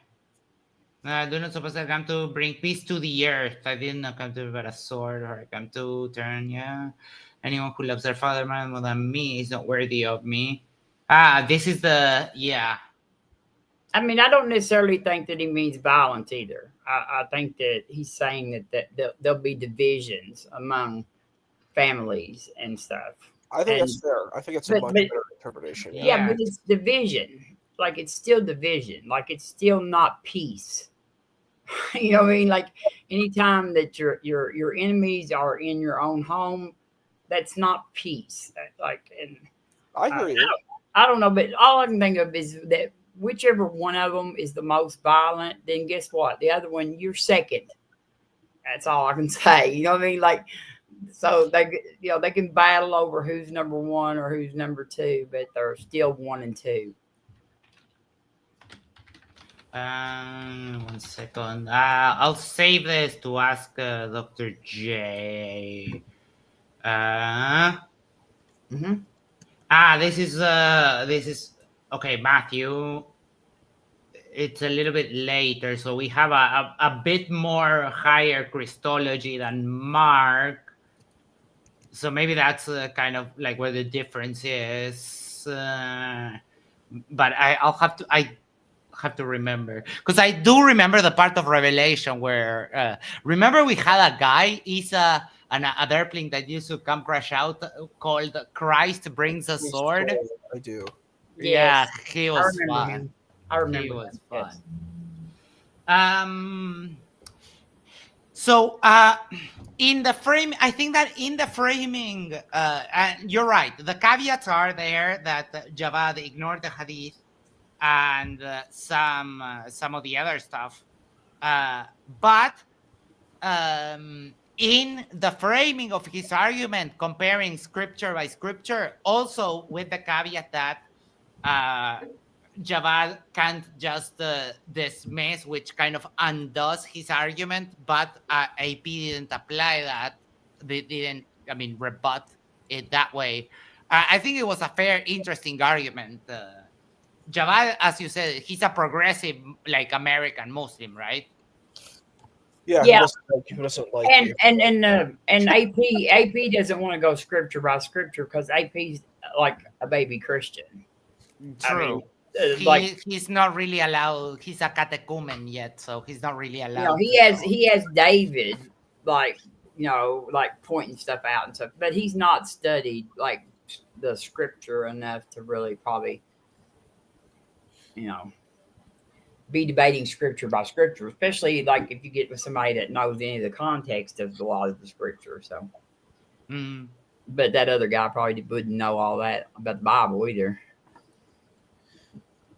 Well, I think Javid's in trouble. Like when Javid first, he conceded the debate by saying, "I think neither is more violent," and AP called him out on that. He also did a dishonest tactic where he said that AP was against Palestinians, and he quote mined a tweet that, or an X, whatever you call it, that AP did about Gazans, and it was dishonest and disgusting. Yeah, well, that shouldn't even been brought in. Yeah, he was just like, look, they always do that. They're like, look, they hate Palestinians. That makes them bad people. It's this really disgusting poisoning of the well, and I really don't like it. I really don't like when I see Muslim debaters do that. Daniel's doing it. Junior's doing it. There seems to be, honestly, for a moment, I was like, oh boy, remember how we've covered how people just trauma dump in debates? I agree with you. There was a moment where they were both like just trauma dumping and basically just trying to appeal to who had the saddest story. Kind of a thing, like, because AP was like, yeah, this crazy Muslim want to kill me, and then Javad was like, yeah, but you hate Palestinians and the whole thing. That part I didn't like at all. That's part of the public opinion thing. That's how they get public opinion. Yeah, but appealing to emotion is a fallacy. So yeah, and also, it's like talk about Palestine when it's such a small issue of like when we're talking about these religions that have been around for thousands of years, it's such a small issue that it's almost irrelevant to this discussion. I'll say actually it is irrelevant to this discussion. I agree. Javad did denounce extremism, which I think is good. And Christian extremism in the sense of terrorism hasn't been a problem since, I don't know, I think it was the IRA, the last ones. So, they don't really have much mea culpa to do in regarding that. Maybe acknowledging the flaws of Christian nationalism would be a nice, reciprocating thing. But debates are not really about reciprocating. I think Javid just didn't do well, in my opinion, because what Javid did, well, from my point of view, Muslims try to distance themselves from the Torah, the Zabur, and the Injil. They can't. They can't use phantom texts. You play the Islamic dilemma. It doesn't work. I'm not impressed by that. But so, like, attacking the Bible is crazy. And then he's like, well, I'm going to talk about Christian fathers. I'm like, AP can talk about the caliphs. You can talk about Yazid. You can talk about the apostate wars. Do you know about the apostate wars with the I do know about the apostate war, yes. So Javid fails that too. He's like, well, I want to talk about how the early church fathers are violent. I'm like, yeah, do you know why there's a Sunni Shia split? Are you familiar with this? Like, it's not pleasant. It's not good. There was a lot of killing. Did you know that Lady Aisha fought Imam Ali on the battlefield? This happened in Islamic history. The companions of the Prophet fought each other on the battlefield. So it's like, you're trying to make it rosy. That makes me mad when people are like, I'm going to talk about how your thing is crappy and I'm not going to be honest about my thing. You'll never see me do that in a debate. When I debate Islam and they bring up this stuff, I'm like, yep, this stuff is here. I'm not denying it. I'm just saying it's not the worst, but I'm not going to be like, oh, I'm going to pretend it's not there. He's pretending like these things aren't there. And then he tries to whitewash the hadith away. I'm like, you can't then go attack alternative Christian texts and other elements that come later. That's wrong. It's morally wrong and corrupt. It's bankrupt to do that. It's so disgusting where you're like, well, I don't have to attend to secondary sources in my religion, but you do in your religion. I'm like, no, you've lost. You've lost me. You're not going to win. Yeah, I mean, it's with any debate. I don't care what the subject is. If you're applying a standard to your opponent, you have to follow that standard. Like, unless you provide a very good reason as to why you shouldn't be applied, you can't just say, you have to follow this standard, but I get to follow another standard, and I'm not really going to tell you why that is. Well, that's what happened. That's what Java did. And he was just like, let me show you about all these nasty things, what Christians did. And I'm like, yeah, Muslims have the same stuff too. So what? Okay. That doesn't mean anything. You haven't won. You've just demonstrated there's violence in the Christian culture and tradition. I would say, well, it's part of the cultures that it comes from too. It's not just... So the problem is, this is my issue. People try to make Christianity, they're like, oh, this is a religion. Jesus didn't say I'm making a new religion. That's my first contention. He didn't say I'm making a new religion. He didn't say it's called Christianity. He didn't say it's all about European people now. A bunch of European people get to control it now. Because that's what happened. It was a bunch of European people controlling it, primarily. You did have other cultures, but primarily it was European nations controlling. I'm like, why are these Europeans controlling all of this? I don't understand why. Why are they the chosen people? They have their own cultures and traditions. Why are they engaged with these Jewish cultures that they don't even understand? You know what I mean? Like when I read King James Version, I'm like, this is a British culture. This has they don't understand ancient Jewish culture. It's very clear that they don't. They talk about lie in it. Like, the thing that cleans clothes, like the lye cleaner? Yes. Yeah. Sodium hydroxide. Yeah, I'm familiar. They don't know that's not what it was. That's not what was actually in what these people were using. They used their own British things and they superimposed their British culture onto ancient Israelites. That's crazy. And Muslims do it too. It makes me very upset. They said Jesus is a Muslim. What? What do you mean Jesus was a Muslim? Jesus was an ancient Jew. He's not a Muslim. He's not a Muslim. Stop saying he's a Muslim. He's not a Muslim. My. That is one of the wackiest things ever. Jesus was not a Muslim. He's a time traveler. He's a time traveler. I'm like, I would do a debate against a person saying, is Jesus a Muslim? I'm going to say, I've got your argument of why Jesus is not a Muslim. Here's my play. Okay, to be a Muslim, you have to believe in Arkan al-Islam. That's Shahada. Wa aqimu salah, wa atu zakat, wa samu Ramadan, wa hajjul bayt. I'll explain what that means. That's the attestation, the bearing of witness in God and the Prophet. It's praying 5 times a day. It's giving alms, right? A particular alms too. It's 2.5%. Then it's fasting Ramadan for the 30 days or 29 days of of Ramadan. When did Islam start? So it's the 7th century. Yeah. Okay. Yeah. Like I didn't know if it was I wasn't sure. I thought that was Muhammad, but I wasn't sure if there were any Muslims before Muhammad. No. Okay. I mean, yeah, Jesus was a time traveler then. If he was a Muslim. Yeah, I mean, I think I've heard it this way: is that what the Islam? I've heard this from something that Islam always existed, but that Prophet Muhammad just came to reveal it. But that Baha'i always existed. Baha'i always existed. It's a dumb argument. I throw that out. Yeah, I don't get it. Hurts my head. Yeah, those people would even go back to say stuff like Adam. Well, Adam was a prophet. The problem with that argument is that it's reductionist because it ignores what actually makes a Muslim, which are the 5 pillars which Isa was talking about. Yes. It ignores everything. And then they also go to this idea that God speaks Arabic, for example, which is such a silly argument. Ridiculous. They're like, oh, he spoke Arabic. I'm like, Arabic is a language that developed, I think, in the common era or close to then. You know what I mean? Yes. We know about Proto-Arabic. We can. This is what science does for us. This is what archaeology does for us. This is what linguistics does for us. We can show a timeline, right? we could show how Arabic developed. And they're like, it's the lisan al-qudus. What that means in Arabic is the holy tongue.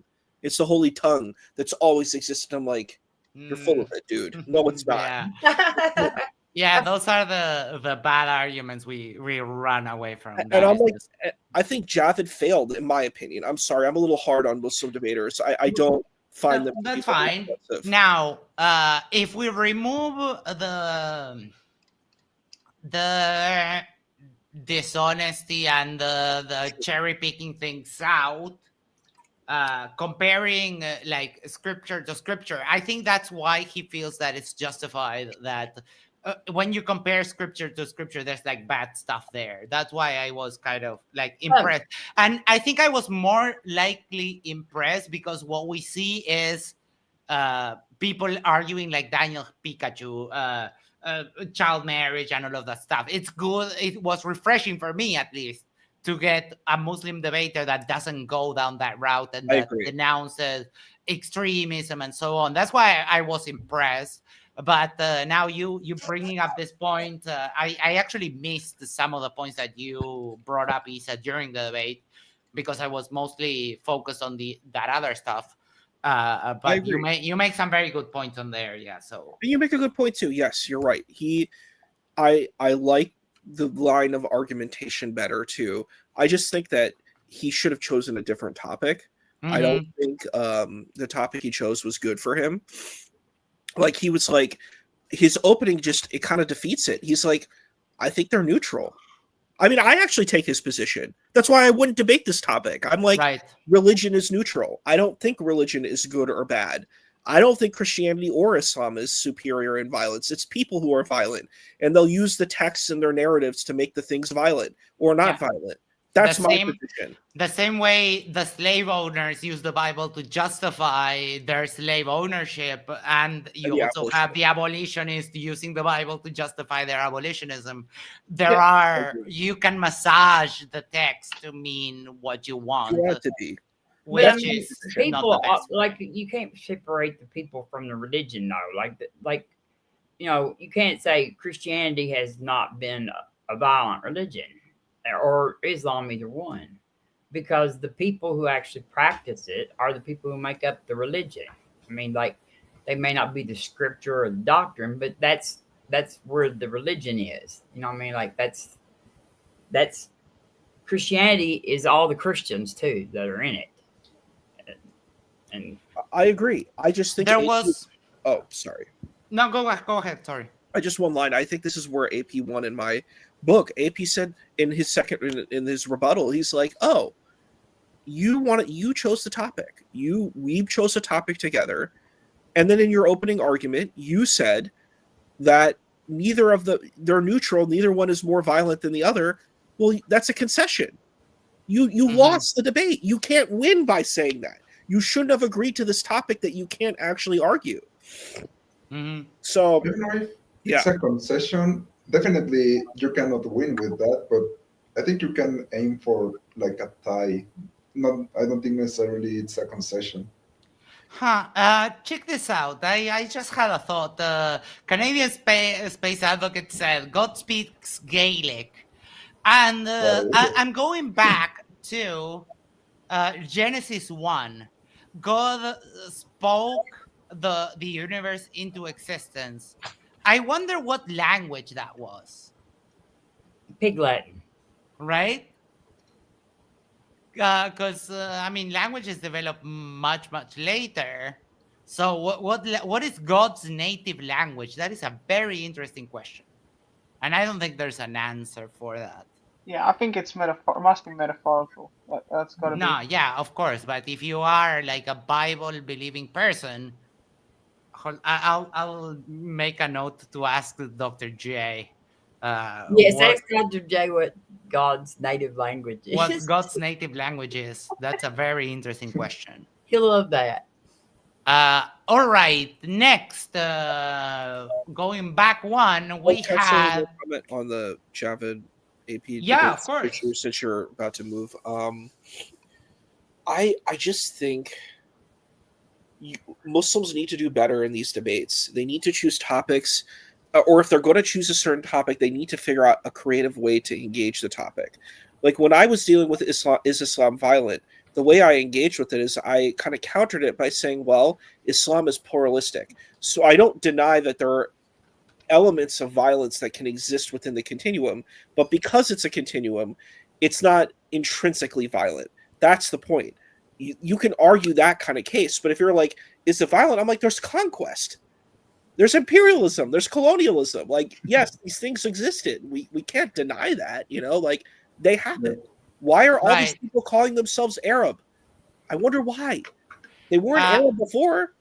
In that sense, I think Javad made a very compelling argument that when Christianity started getting more influenced by the secular world, that's when a lot of the violence seems to start easing off. Like when we get out of the monarchy and out of these very trying periods of conquest and so on, that's when we started getting more Christianity light, I would say. And we start separating the religion from the state. Church and state. Yeah.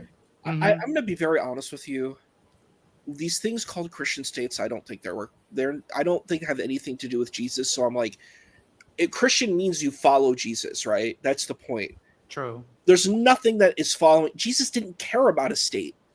He was anti-state. It's clear in the text. It says, render unto Caesar what is for Caesar, render unto God what is for God. He's basically, give them what they want. He's not saying I go and be an active participant of society. He's like, look, I'm not playing your game. Like the people try to come and say, oh, you need to play this game with us because we're sycophants of the Roman Empire, Yeah. Like, I'm not playing your game. So it's like, this dude was a wandering mendicant who wandered around Judea and, the kingdom of Judea, right? Like, it's not, there's no way you can take this person and make him into, like, a state organized religion. Like, when I hear people talk about Christian nationalism, I'm like, that's impossible, in my opinion. That is an impossibility. It's your European nation state that you're trying to put a picture of Jesus on it. You're embellishing a picture and saying, oh, we believe in this guy. You don't believe in him. You have nothing to do with him. Right. You don't actually believe in what he says. Yes, because he certainly wouldn't have been withholding food stamps. Absolutely not. He would. Right. He said, if you have a cloak and someone desires it, give your cloak away. It is very clear. Feed the poor, care for the sick, love your neighbor. And all even early Christianity was about that. Like the stories of like the early Christians. I agree. Were like that a lot of times that they were always there like helping the poor. Like there was like in prisons and stuff, they would bring stuff and everything. They were known as people who did that. Whether they, I guess they saw that as what Jesus wanted. And then like Christian nationalism is the kind of thing that destroys what good there is in the religion. It just doesn't have anything to do with Jesus. Just by, I'm not. It's not a true Scotsman fallacy. It's a denial based on terms. The term is you say you're a follower of Jesus, right? That's what a Christian's supposed to mean. If you don't follow Jesus, then you're not a Christian. That's just the axiom. You can't be a Christian if you don't follow Jesus. You're following your European cultures, which is fine. Just call it your European government that has a picture of Jesus on it. I'm fine with that. You put a little picture of Jesus on there and you think it's cute and nice. That's wonderful. But you don't actually believe in this person. You don't. You can't. So that's it. And it's blonde Jesus also. It's not brown Jesus. Blue eyes. It's blonde Jesus, blue eyes. Let me read a couple of messages here. Sorry, that's we're going on a little bit on that one. It's just it's okay. Eric E. Master of Letters says Christians should ask themselves, how many people did Jesus kill? And I think one important part is that these were apocalyptic Jews. They were thinking that the end of the world was imminent, that it was coming any day now. And the kingdom of the Lord is a heavenly kingdom. It's not a kingdom on earth. So that's something that they tend to forget. I think in the Gospels, though, Jesus does kill a boy, like not as one. Yeah, but that's an apocryphal text. He kills a little boy by throwing him off a roof, and also kills his teacher. He revives them later, but that is a remnant of when the gods were more human. That's why it didn't make it into the Bible. It's fan fiction. It's fan fiction. Well, I mean, it's all fan fiction, to be perfectly honest. But it didn't make it into the Bible because it's more of a Greek take on the character of Jesus. That's why, for example, there's the other, I think it's the Gospel of Peter, that when they go to the church, to the tomb, a giant Jesus coming, and behind is a walking, talking cross. And they was like, oh, yeah, maybe that's just too much miracle. It's not believable. The walking, talking cross. Yes, it's one of my favorite ones. Algorithm says Christian nationalism is an oxymoron. Yeah, I would tend to agree. Wait, someone said, Famous Potato said, God spoke the same language as Adam. Yeah, what language is that? That's a question. Hey, I saw somebody say I go there it was Portuguese, they thought. So I would probably go with that. Yeah, all at the same time. Yeah. That is the question. Like, what was that language? Because I mean, we're pretty clear on the how languages have transformed into one another and so on. But when you start going that far back, when we don't have written records, it comes to a point where you cannot know what they spoke. They probably spoke some kind of communication. My guess it would be something more akin some noises and hand gestures. I think that was the universal proto language. But I digress.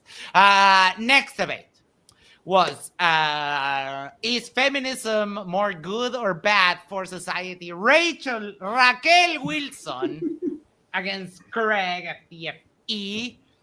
I just love that Raquel wrote a book about how it was this feminist witches. But whenever she debates, she never brings that point up, which is a big part of the freaking book, of her book. And she doesn't like to talk about that. Her opening was pretty standard, the same thing, how women were never oppressed, which, I mean, she's admitted in previous debates that no actual expert in the field would agree with her take. So, I mean, that is a pretty damning review right there, like indictment of her own argument right there. Yeah. And that I think Craig handled it pretty well. When they started talking in the open discussion, their whole argument was, what if all technology would just stop, would just break one day? We need men. Which is absolutely like, if all men disappeared and all technology broke at the same time, like, that would be the least of our problems. If women could take care of that, that would be the least of our problems. And then they were talking about like, tools that take power to use, like jackhammers. It's like, yeah, you can just put that on a crane and it's not hard for a woman to work like the levers on a tractor. It's not that big of a deal. Work smarter, harder. Their rebuttal was a catastrophic situation that just because it is logically possible, it doesn't mean that it's like infinitesimally unlikely. It's just so weird. It's such a weird argument. What did you think about that one? Did you catch that one, Isa? I'm trying to look at. I was trying to look at the highlights of it. I didn't even see, because I just bought the membership like about a couple hours. I saw you watching it when you were watching the Javad, Yeah. because I checked and I don't think you accepted the invitation to be like the manager of the YMT channel. That's why you couldn't watch them. Yeah, I never saw an invitation. But I sent it. I'll send it again after. No, if you send it, let me know. Thank you. Yeah, but all right. So, Robin and Ale, I don't think you guys watch the debates, right? Yeah, no. Oh, I no. didn't. But yeah, like the feminism thing. It's so weird that the feminism is the woman, like on the opposition. Did Craig do good? I mean, I think Craig is a reasonable debater. Yeah. Yeah, he did fantastic in this one. He kept calm and didn't like yell or anything. The problem is that Rachel, as with a lot of these cases where they just throw out citations, we didn't get to see them. Like, we didn't get to see like a presentation. We didn't get to see anything that would warrant the claims that she was making. Yeah. And made a bunch of claims because she cited, I think it was Susan B. Anthony, saying that feminism, like arguing against feminism. But I didn't get like a reference for where to even go look at that. I don't think. If she did and I missed it, that's my fault. But then also gave a bunch of citations of like, oh yeah, women were not oppressed, women were able to get education and so on. I do think that her argument hinges on cherry picking like some higher upper class women that were either very wealthy through inheritance of their family or the death of their husband. Those were the women that could actually afford and could actually do the things that Rachel was saying. But she always says like, oh yeah, women were getting educated. Not really. Susan B. Anthony, though, was like, okay, first of all, she was not a Christian. She was a Unitarian. So she probably would not agree with Rachel on the Unitarian view. I mean, on the Christian view, because she didn't believe in miracles and stuff. And she actually denounced religion because she said that most of the time God's opinions or wants and desires matched up with men's. But I disagree. That I think that Susan, like, no, she was quoting that wasn't the issue. She was saying that when the suffrage movement started, she said that there was a counter movement of women who did not want to vote, and I have to press. Yeah, she was not. That's what she was saying. That I may have the actual name of the person, but she was saying that there was a very high figure arguing against women having votes because they already had everything they wanted, and it's such a weird take on That's that. I mean, yeah, she's like her husband. She has she lies. Yeah. About stuff. And then it transformed into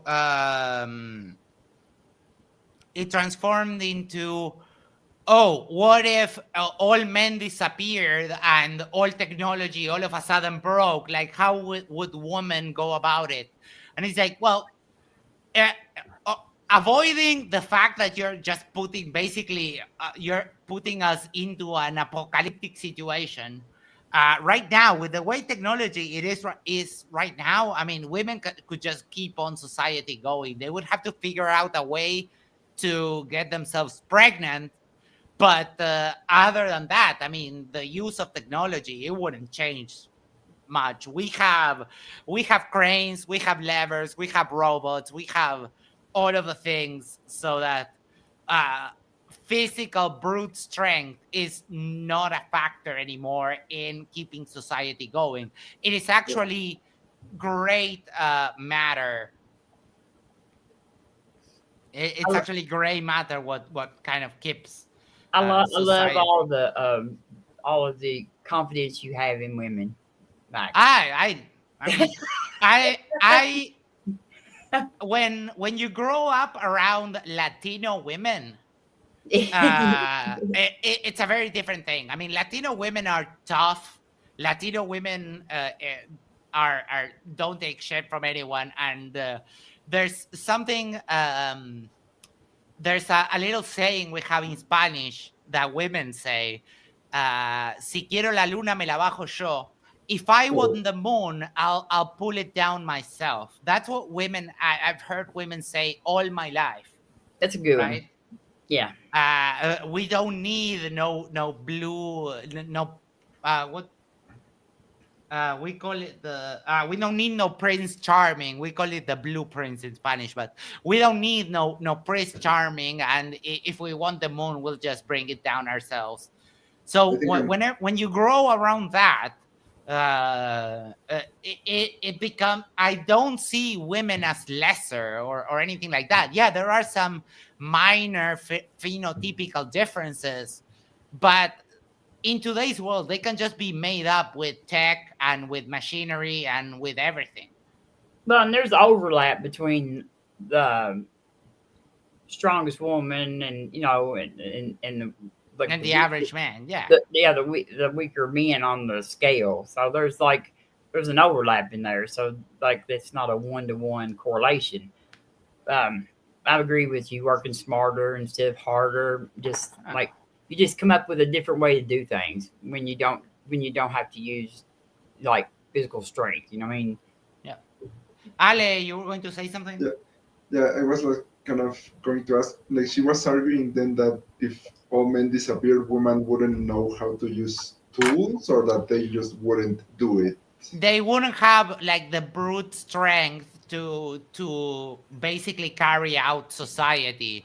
It's who would go down into the sewers? And it's well, I mean, men today, they don't want to go down into the sewers. It's just that it's a good paying job, because you have to be you're literally doing unhealthy work and so on.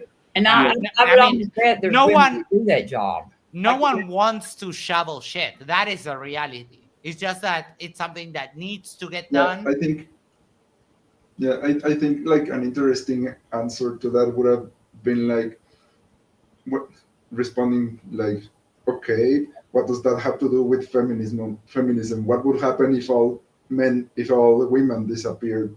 What does this question have to do with feminism? Well, because their argument is that women are better under their extremely conservative view, that women are better in their house with their husband, who they're not able to divorce because they don't work, and that's it. Is it Rachel divorced? Yes. Okay. But I mean, divorced and remarried. Yeah, I think maybe they would have given that response, and then will be oh, okay, so you don't understand feminism, because feminism is not about forcing women to go into the labor market. It's about giving them the choice, right? And so if you make the question of, okay, what does this have to do with feminism, and when they answer something along those lines, you go with, okay, so you don't understand feminism then. Right. But the thing is that she also skirted the whole argument that it was a witch and CIA operation to bring about degeneracy and occultism, and it is flat earth levels of dirt. Yeah. And when Craig brought up, it was women who actually wrote the code that took us to the moon. Rachel kind of, I don't remember exactly what she said, but she said something my comment was oh, moon landing denialism, wonderful. Yeah. And then she talked about, something about COVID and vaccines and so on. I was awesome. In feminism debate? In a feminism debate, yeah. Yeah. I mean, like They I'm can- like him. The definition, like Craig, the definition, like she's not. That's not nothing about feminism. You know what I mean? Like, Ale, NetTube user says that your mic, maybe the device that you're using changed. Can you double check that, please? Let me see. Yeah, so it's very derpy. Her views are extremely derpy, and then of course the only argument she had was like some apocalyptic situation where all men suddenly just drop dead, and it's like, Rachel, if all men drop dead, women could keep going for a little bit, but it takes two to fuck. It's so derpy. Closer to the mic. You got it. Eric says a fun recreation of that image was the woman that led the Event Horizon telescope to create the image of a black hole. I agree. And then you have, Mary Curie, I don't remember her name, but the mother of the internet. She created the first communication protocols. I mean, humanity has had some kick-ass women. Joan of Arc. There were even women pirates, for fuck's sake, in a historically dominated field like piracy, in which sailors had the superstition that having a woman on board was bad luck. There were women pirates. There have been women standing at the heads of some of the biggest cartels in the world. There have been women like Eileen Wuornos who have had the exact same level of cruelty as men. So yeah, women are just as capable as men. Queen in many Elizabeth. aspects. Queen Elizabeth I was probably one of the Queen best Elizabeth, British Queen Victoria, Cleopatra, all of the Cleopatras. And we have the best woman of all. You know who that is? Rachel Robbie. Wilson. No, Rachel Wilson. No. Of course, it's amazing. No. Rachel Wilson is the great exemplar of women. Right? Well, I thought you were going to say me, Issa. Thanks. Of course, I said Robin. I mean, not to toot your own horn, but for those of you who don't know, she's Robin is a badass who was a trucker, right? And yes. That is badass. Just putting it out there. I was going to say something else. 1 second, I forgot. I was going to bring up something really funny. Nah, never mind. I forgot. You didn't think that was funny? That the greatest woman of all time? Oh, Rachel Wilson. I remember. Thank you so much. Rachel had the nerve of saying, with her black star eyebrows, of saying that she was blonde. Like, Rachel, I can see your roots from here. Like, you are not blonde. Just give it up. That was why I laughed. I actually laughed out loud on that one. Oh, yeah, another badass female astronomer, Vera Rubin, discovering dark matter. Yes, I agree. There's been some kick-ass women. The difference is when women are enabled, and even when they're not. Like Mary Curie got rejected and had to do stuff on her own, and she still did what she set out to do and discover radiation and pay the price for it. Yeah. So there's been cases of women warriors. There's been armies of women. There's been armies when, I don't remember exactly, but the average, the story goes a little bit something like this. The men went out to war and lost. And then the winning army advanced on the city, and the women defend. I'm sorry, the army that won advanced on the city, and the women were forced to defend it, and they won that war. Then there's the example of the babushkas, the Russian army of like women and grannies There's a video of a female Kurdish sniper that gets shot, and the shot like whizzes by her head, and she's with her sniper rifle, her sandals and socks, and she almost took a bullet to the head and laughs it up, and then picks up her sniper rifle and continues fighting. This idea that women are just like, oh, these weak creatures that we need to cuddle and preserve. It's like, no, we just need to maybe not kill them and let them choose whatever they feel is best for them. And that's it. That's about it. Yeah, that was the therapiest debate of the day, because Rachel Wilson has no argument. No. Bruce says, my wife's name is Rachel. Okay, I'll call her Rachel. We can call Raquel Wilson Raquel. I'm pretty sure she would hate that. And there's even women warriors in the Bible. There's Ruth. Yeah. Which Deborah wasn't actually a warrior, but she was the military leader. Yeah. There's so many stories. Was the correct debate aired yet? No, they apparently, what I heard is that they will release them to the public little by little in the upcoming weeks.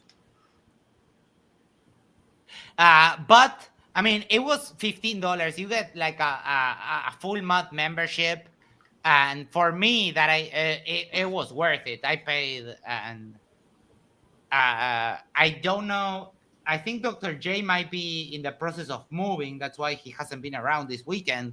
But I mean, we could have shared, because we all have access to the YMT channel, and I paid for the membership on the YMT channel. So, I mean, we could have kind of shared that among us three, so that would make it very efficient. But I mean, it was $15. It wasn't that much.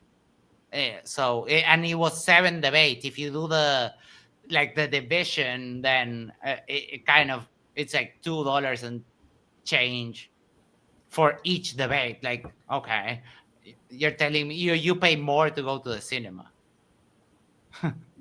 Ellen Ripley from Alien. We were trying to keep it to like non-fictional women. And then we had the first debate of the day was between Jim Bob and Planet Peterson. Can naturalism explain reality better than theism? Oh, yeah. Oh my God, yes, indeed. Planet Peterson made an evidence-based argument. Basically, his intro didn't blow me out of the water, but it was fine. It was fair. And then Jim Bob just presupped all over it, just like, oh, you can't have knowledge, you can't have anything, yada yada. Flat Earth are doing Flat Earth level knowledge. Yeah, Flat Earth levels of argumentation. Jim Bob is hilariously bad at this. But yeah, it was just that. Like, how can you justify knowledge? How can you justify truth, or the fact that there is truth and falsities means that there is an absolute truth that has to be substantiated by a mind, like basic nonsense. Planet Peterson, and I think where he won the debate was with one rebuttal he did that Jim Bob could not answer. He could only deflect back to his presupposition. And Planet Peterson said, Jim Bob, you're claiming all of this, but how can you claim that you can have absolute truth when you could be fooled by God or demons and you would have no chance of knowing it? And then Jim Bob's deflection was like, oh, that means that there is an absolute value of truth, and then precept all the way back to the beginning. But I think that's where Eric really won the argument, because there is no rebuttal. How can you claim that you can have truth when you can be your mind, your senses, everything could be fooled either by God or by the devil. And the only deflection you have is to precept again and say, oh, yeah, God wouldn't do that. Which, I mean, given the track record that God has in the Bible, I don't know how they can justify that God is good or that God wouldn't do this or that. I mean, the moment that God genocided all of humanity except for 8 people just to kill a couple of angel-human hybrids, that gives you the indication that God is either very incompetent or just evil, which you can justify. You don't even have to appeal to the atheist morality. There's a reason why the Gnostics were a thing. The idea of the high God, and that this world is a creation of an incompetent or potentially evil minor deity, which they called the demiurge. Demiurge. Yeah. Yes. Right.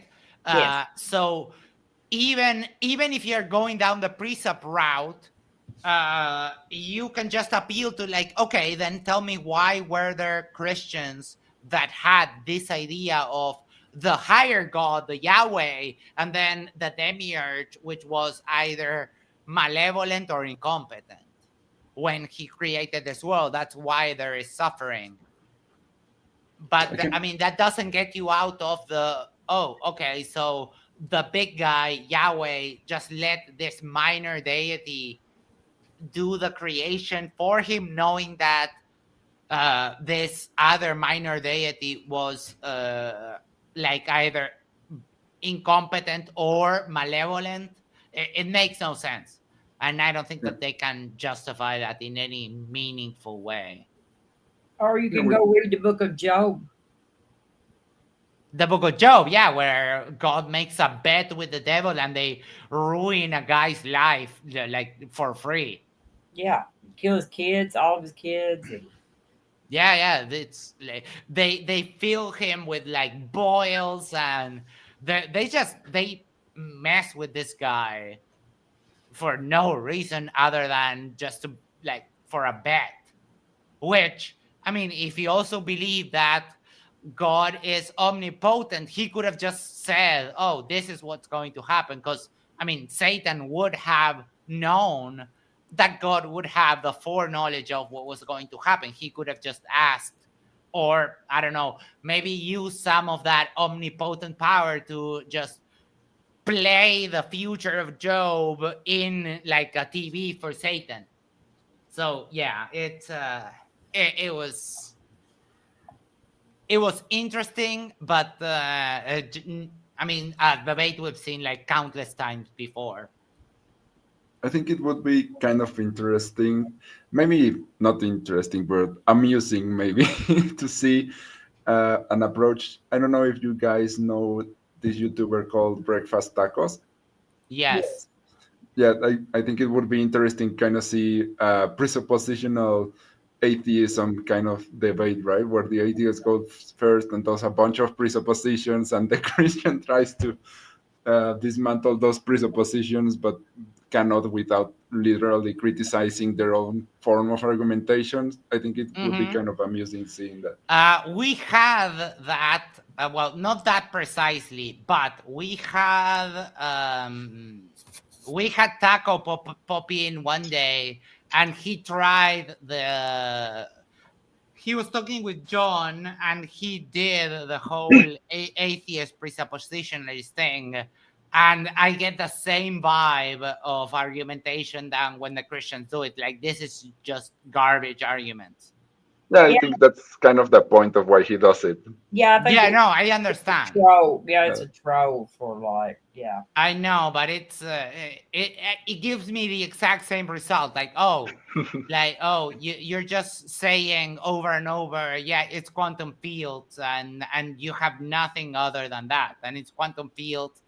And unless you're an actual quantum physicist, I think that appealing to something like that is just bullshit. It's just hijacking a concept. And I don't like when Christians do it. I also don't like when atheists do it. Well, tacos also does that no trees could exist in a God world.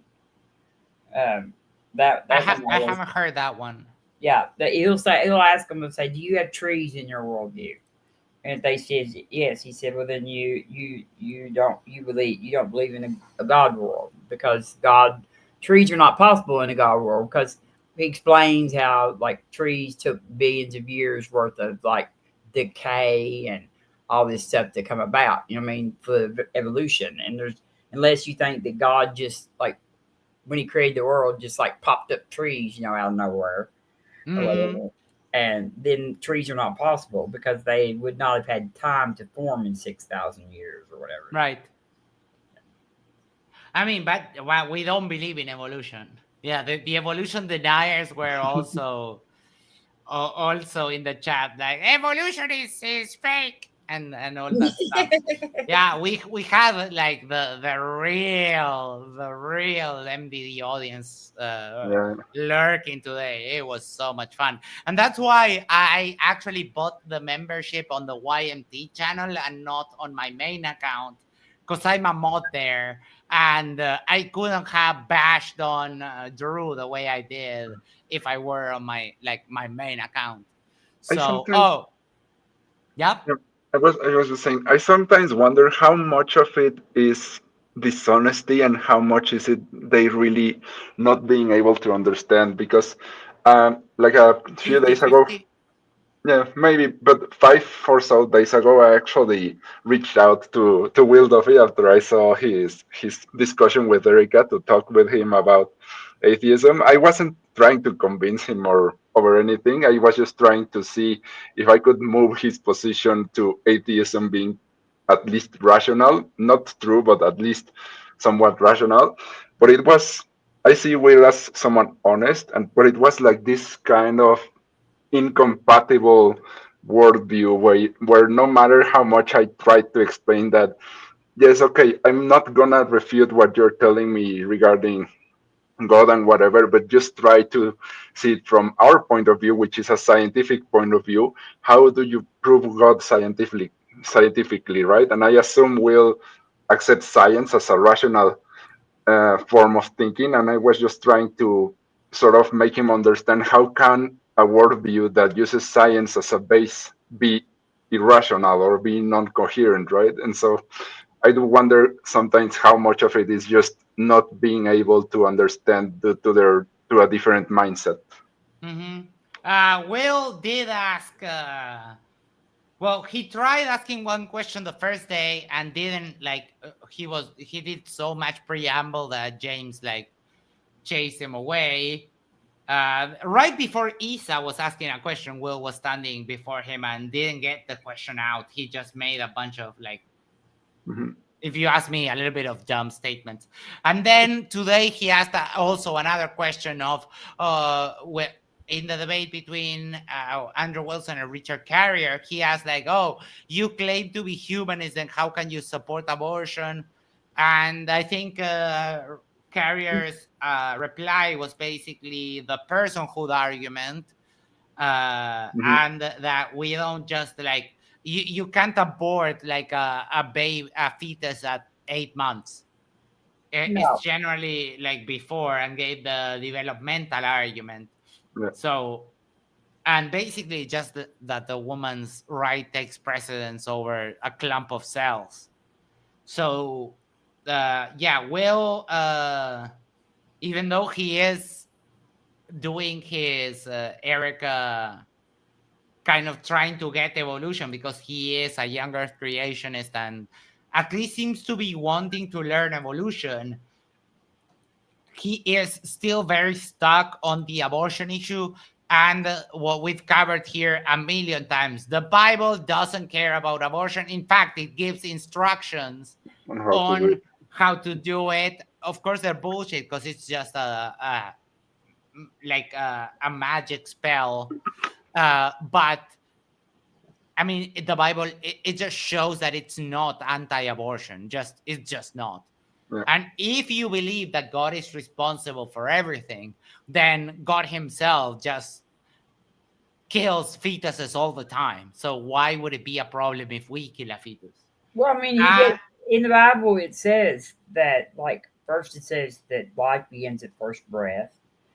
At first breath, yeah, that is the Jewish conception. Yeah, but I mean that's what it says in the Bible, you know. And because of the story of Adam, because Adam got life breathed in by God. Yeah, and it's like Genesis 2:1, I think it says exactly, life begins at first breath. Like that's the exact words of it. And later on, when he's laying out the laws that are like over the Jewish people, he says that if you like harm a woman and she's pregnant, you know, and like that, you know, that it's a crime, a property crime, really, against, you know, right. And there's several more laws that deal with that too. But it does say that, you know, that the fetus is not equal to a human, like an adult, like a person, a born person, not human, but they are human. I have a weird kind of like a thing on that. I kind of think that like sentience, once the fetus develops the ability for sentience, that we may owe it some sort of protections, not necessarily allowing it to keep using a woman's body, but we could make rooms for that. So there are like by the time the fetus has like a nervous system and a brain and so on, as a woman you have enough time to like make the decision. So past the point is like, lady, now you have to suck it up. I'm sorry. Yeah, although I think you can't have both. Yeah, although I think it's still like good to allow it up to basically without limit, because the argument I have heard about this, and I think this is true, if you put a limit on it, then even though if it's a situation where the mother's life is at risk, you start preventing the doctors from acting on it, right? And so if it's past that time of abortion where the woman can decide, and you say, after this you cannot perform an abortion, then you prevent doctors from doing their job and saving the mother's life. But if you that doesn't mean you support doing the abortion after that, but it's kind of like a pragmatic rule that you have to have in order to save more lives, basically. But it doesn't have to be. You could have the general rule be I think in Uruguay's case it's up to 16 weeks. Let me just double check. Well, see, like Roe v. Wade was already there. I mean, like you couldn't have a 12 weeks abortion. You couldn't have an on-demand abortion after 24 weeks or 22 weeks or whatever it was. You had, and the only then though, but the doctors were familiar enough with the law, and they were consistent on keeping it the way they did. And the federal, like it was federally regulated, it's just state. Then there was, people are not getting the late term like abortions like that. That's, first of all, it's called a delivery, but like only in instances where maybe the infant was developing without a skull, or it didn't have, like there's some things where the baby will be born and its kidneys never developed, and it will just drown once it's born. It will just drown. Right. And so you just, and they're forcing babies to be born and lay and suffer like that. And women do carry babies that are already are deceased because of those abortion laws. Exactly what he was talking about. So yeah, that's right. But I don't think it's such a big deal, because you can make the general rule of like we allow abortions up to 12 weeks, and for example in the cases of sexual assault they give you 2 extra weeks, so 14. But let's say if everything is normal, the intended purpose is to deliver the baby and so on, something happens, like Robin was saying, no lungs, no whatever developmental issues, and that baby, that fetus needs to be aborted. I think we can also enable those for like those extra cases. You don't have to like choose. I wouldn't want the general rule to be like, okay, at 8 months I regret this, I'll just abort. I think Yeah, it never was that rule. No, I know. The thing about it is the bad thing about it is in the United States, like I'm convinced that the anti-abortion situation in the United States is not about the fetus. No, it's about oppressing women. Yes, it's about It's about women, it's about control, yeah. and so and it's about cruelty. Yeah. And the argument is like this: you filthy whores want to fuck outside marriage, then that's it. You keep your legs closed. Yeah. And I think I agree with you, Max, but I think legally is just way more practical because, especially since 99, I think, percent of abortions take place before the fetus can even develop a conscience, right? The nervous system. So I think it's just more practical instead of putting those exceptions into law. I think it's just more practical to allow it unlimited, so to speak. Well, right, but then that gets into a bit.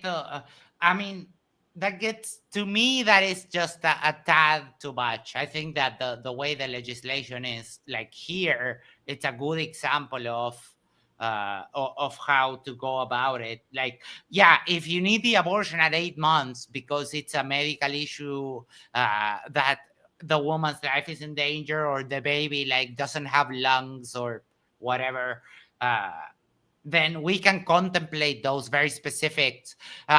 In general, we tend to legislate to like the vast majority and then also codify the exceptions, which I think is a good way to go about these things. We wouldn't want like a crazy woman just aborting a healthy baby at 8 months just because, right? Or at 7 months. In that case, for example, you could put it up like unlimited and then just add the exception that if it's healthy, then it's not allowed, right? It could go either way. So I said, Roe v. Wade was like up until you had elective abortion, up until viability, and then in the like there was some extension on that for sexual assault or incest, and then after that, it was medical necessity. You know what I mean? Like it was medical necessity, and if the infant was going to suffer when it was born, the mother could actually make the decision to terminate the pregnancy. Anyway, so that the infant didn't have to. I mean, even though it might not hurt her, if she found out that the baby had some sort of some sort of defect that was going to cause it to be suffering, because that is forced suffering. You know what I mean? Right. Like it's something that is not going to live. It cannot live. And it's going to be born and suffer the entire time that it is in existence. That is, keeping it alive is not moral. I don't think. I'm sorry. Right. And so that's the only reason why that some states have passed laws giving the mother the right up until birth, because of the red states like my state that.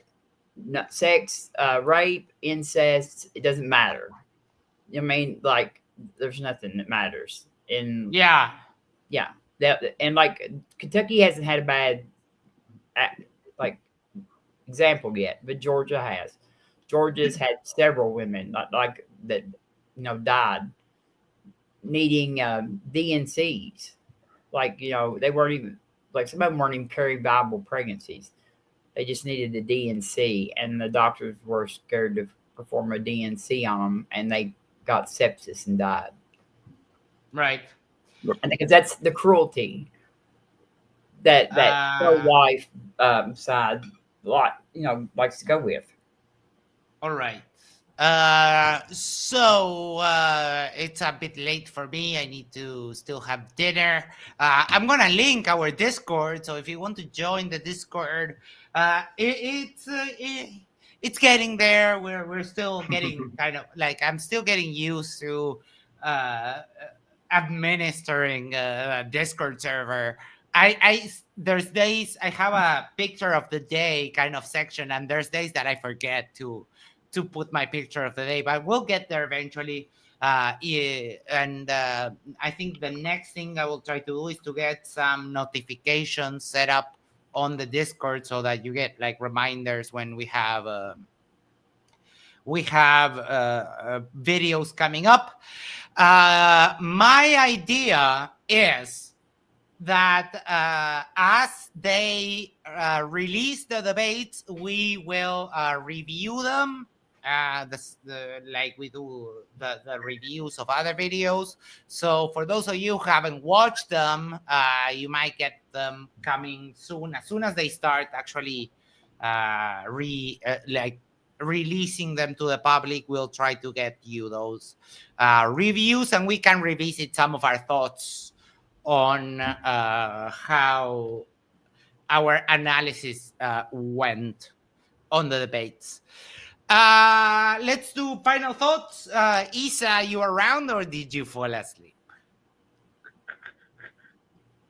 I know when Isa hasn't spoken in a while and turns off his camera, yeah, he's sleeping. I'm of course, like, he's been traveling, had to work today, so completely understandable. I just love to yank Isa's chain. So let's do final thoughts with Robin. Oh, well, thank you for having me on, and I'm glad to hear that Planet Peterson did well, and Craig, and I probably should have watched them. I wanted to go, actually. I had planned on going. If it had not been for my current medical status, I would have been in Nashville this weekend.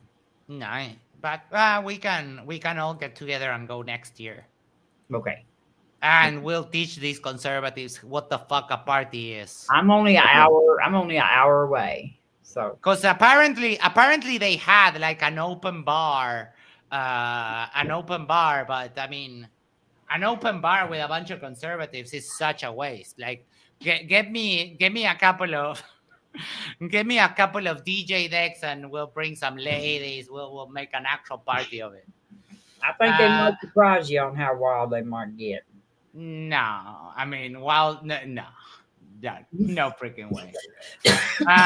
This was just shared by Lindsay Bow. I put comment lemon, and this was by Chuck's Astrophotography.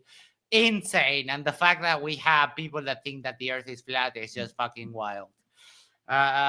Boom. Ale, final thoughts. Yeah, I mean, I didn't watch the debates, but it sounds like they were a lot of fun. Some of them, especially Rachel and Jim Bob's. I'm looking forward to them coming out and seeing them. And yeah, I think that's basically it. All right. We'll get Isa's final thoughts at some point. I don't know who is live right now, so I'm going to have dinner and go to bed. Tomorrow, since we haven't flirted since Friday, tomorrow we'll probably flirt a little bit because there probably won't be anything on MDD. So tomorrow, probably flirting. Before we go, make sure to do the social thing is like, share, subscribe, send this to a friend, send this to your significant other, go to the corner, just the corner of your street, and you subscribe to Yerba Mate Talks. And that way we can share the love for the channel. Before we go, say hi to Drew, because he's still here. He can't avoid his ego and never left. Like, he got absolutely destroyed 2 days in a row and stays here. So, Drew, let me just tell you this. When someone asks you a fucking question, especially when they have the power because you're in their house, just answer the damn question. And that's it. I heard you like shout a bunch of verses. The thing is that just throwing verses at me is not going to make your case. I would much rather you pick out one verse and give me an actual argument as to why that verse debunks my position, which is ironclad. I'm just telling you now. But just throwing out citations like that, you argue just like the people that you follow, and that is just extremely dumb.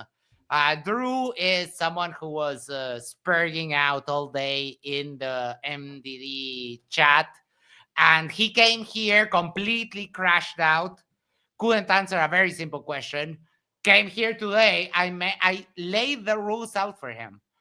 If I ask you a why question, you need to answer with because, and he couldn't even follow like basic English grammar. So Drew, you're such a waste of time. I'll debate you. You can email James if you want. I'll railroad you on MDD in front of everyone. I don't have a problem, but this is the exact same way that it's going to go. All right, people, thank you so much. Over here in the panel, over there in the audience, you are the best. We are so close to 1,000 subs, so keep the yelling up. Let your neighbors know. Let the street dogs know. You never know. Thank you, everyone. We'll catch you on the next one. Take care. Have a great night. Bye-bye.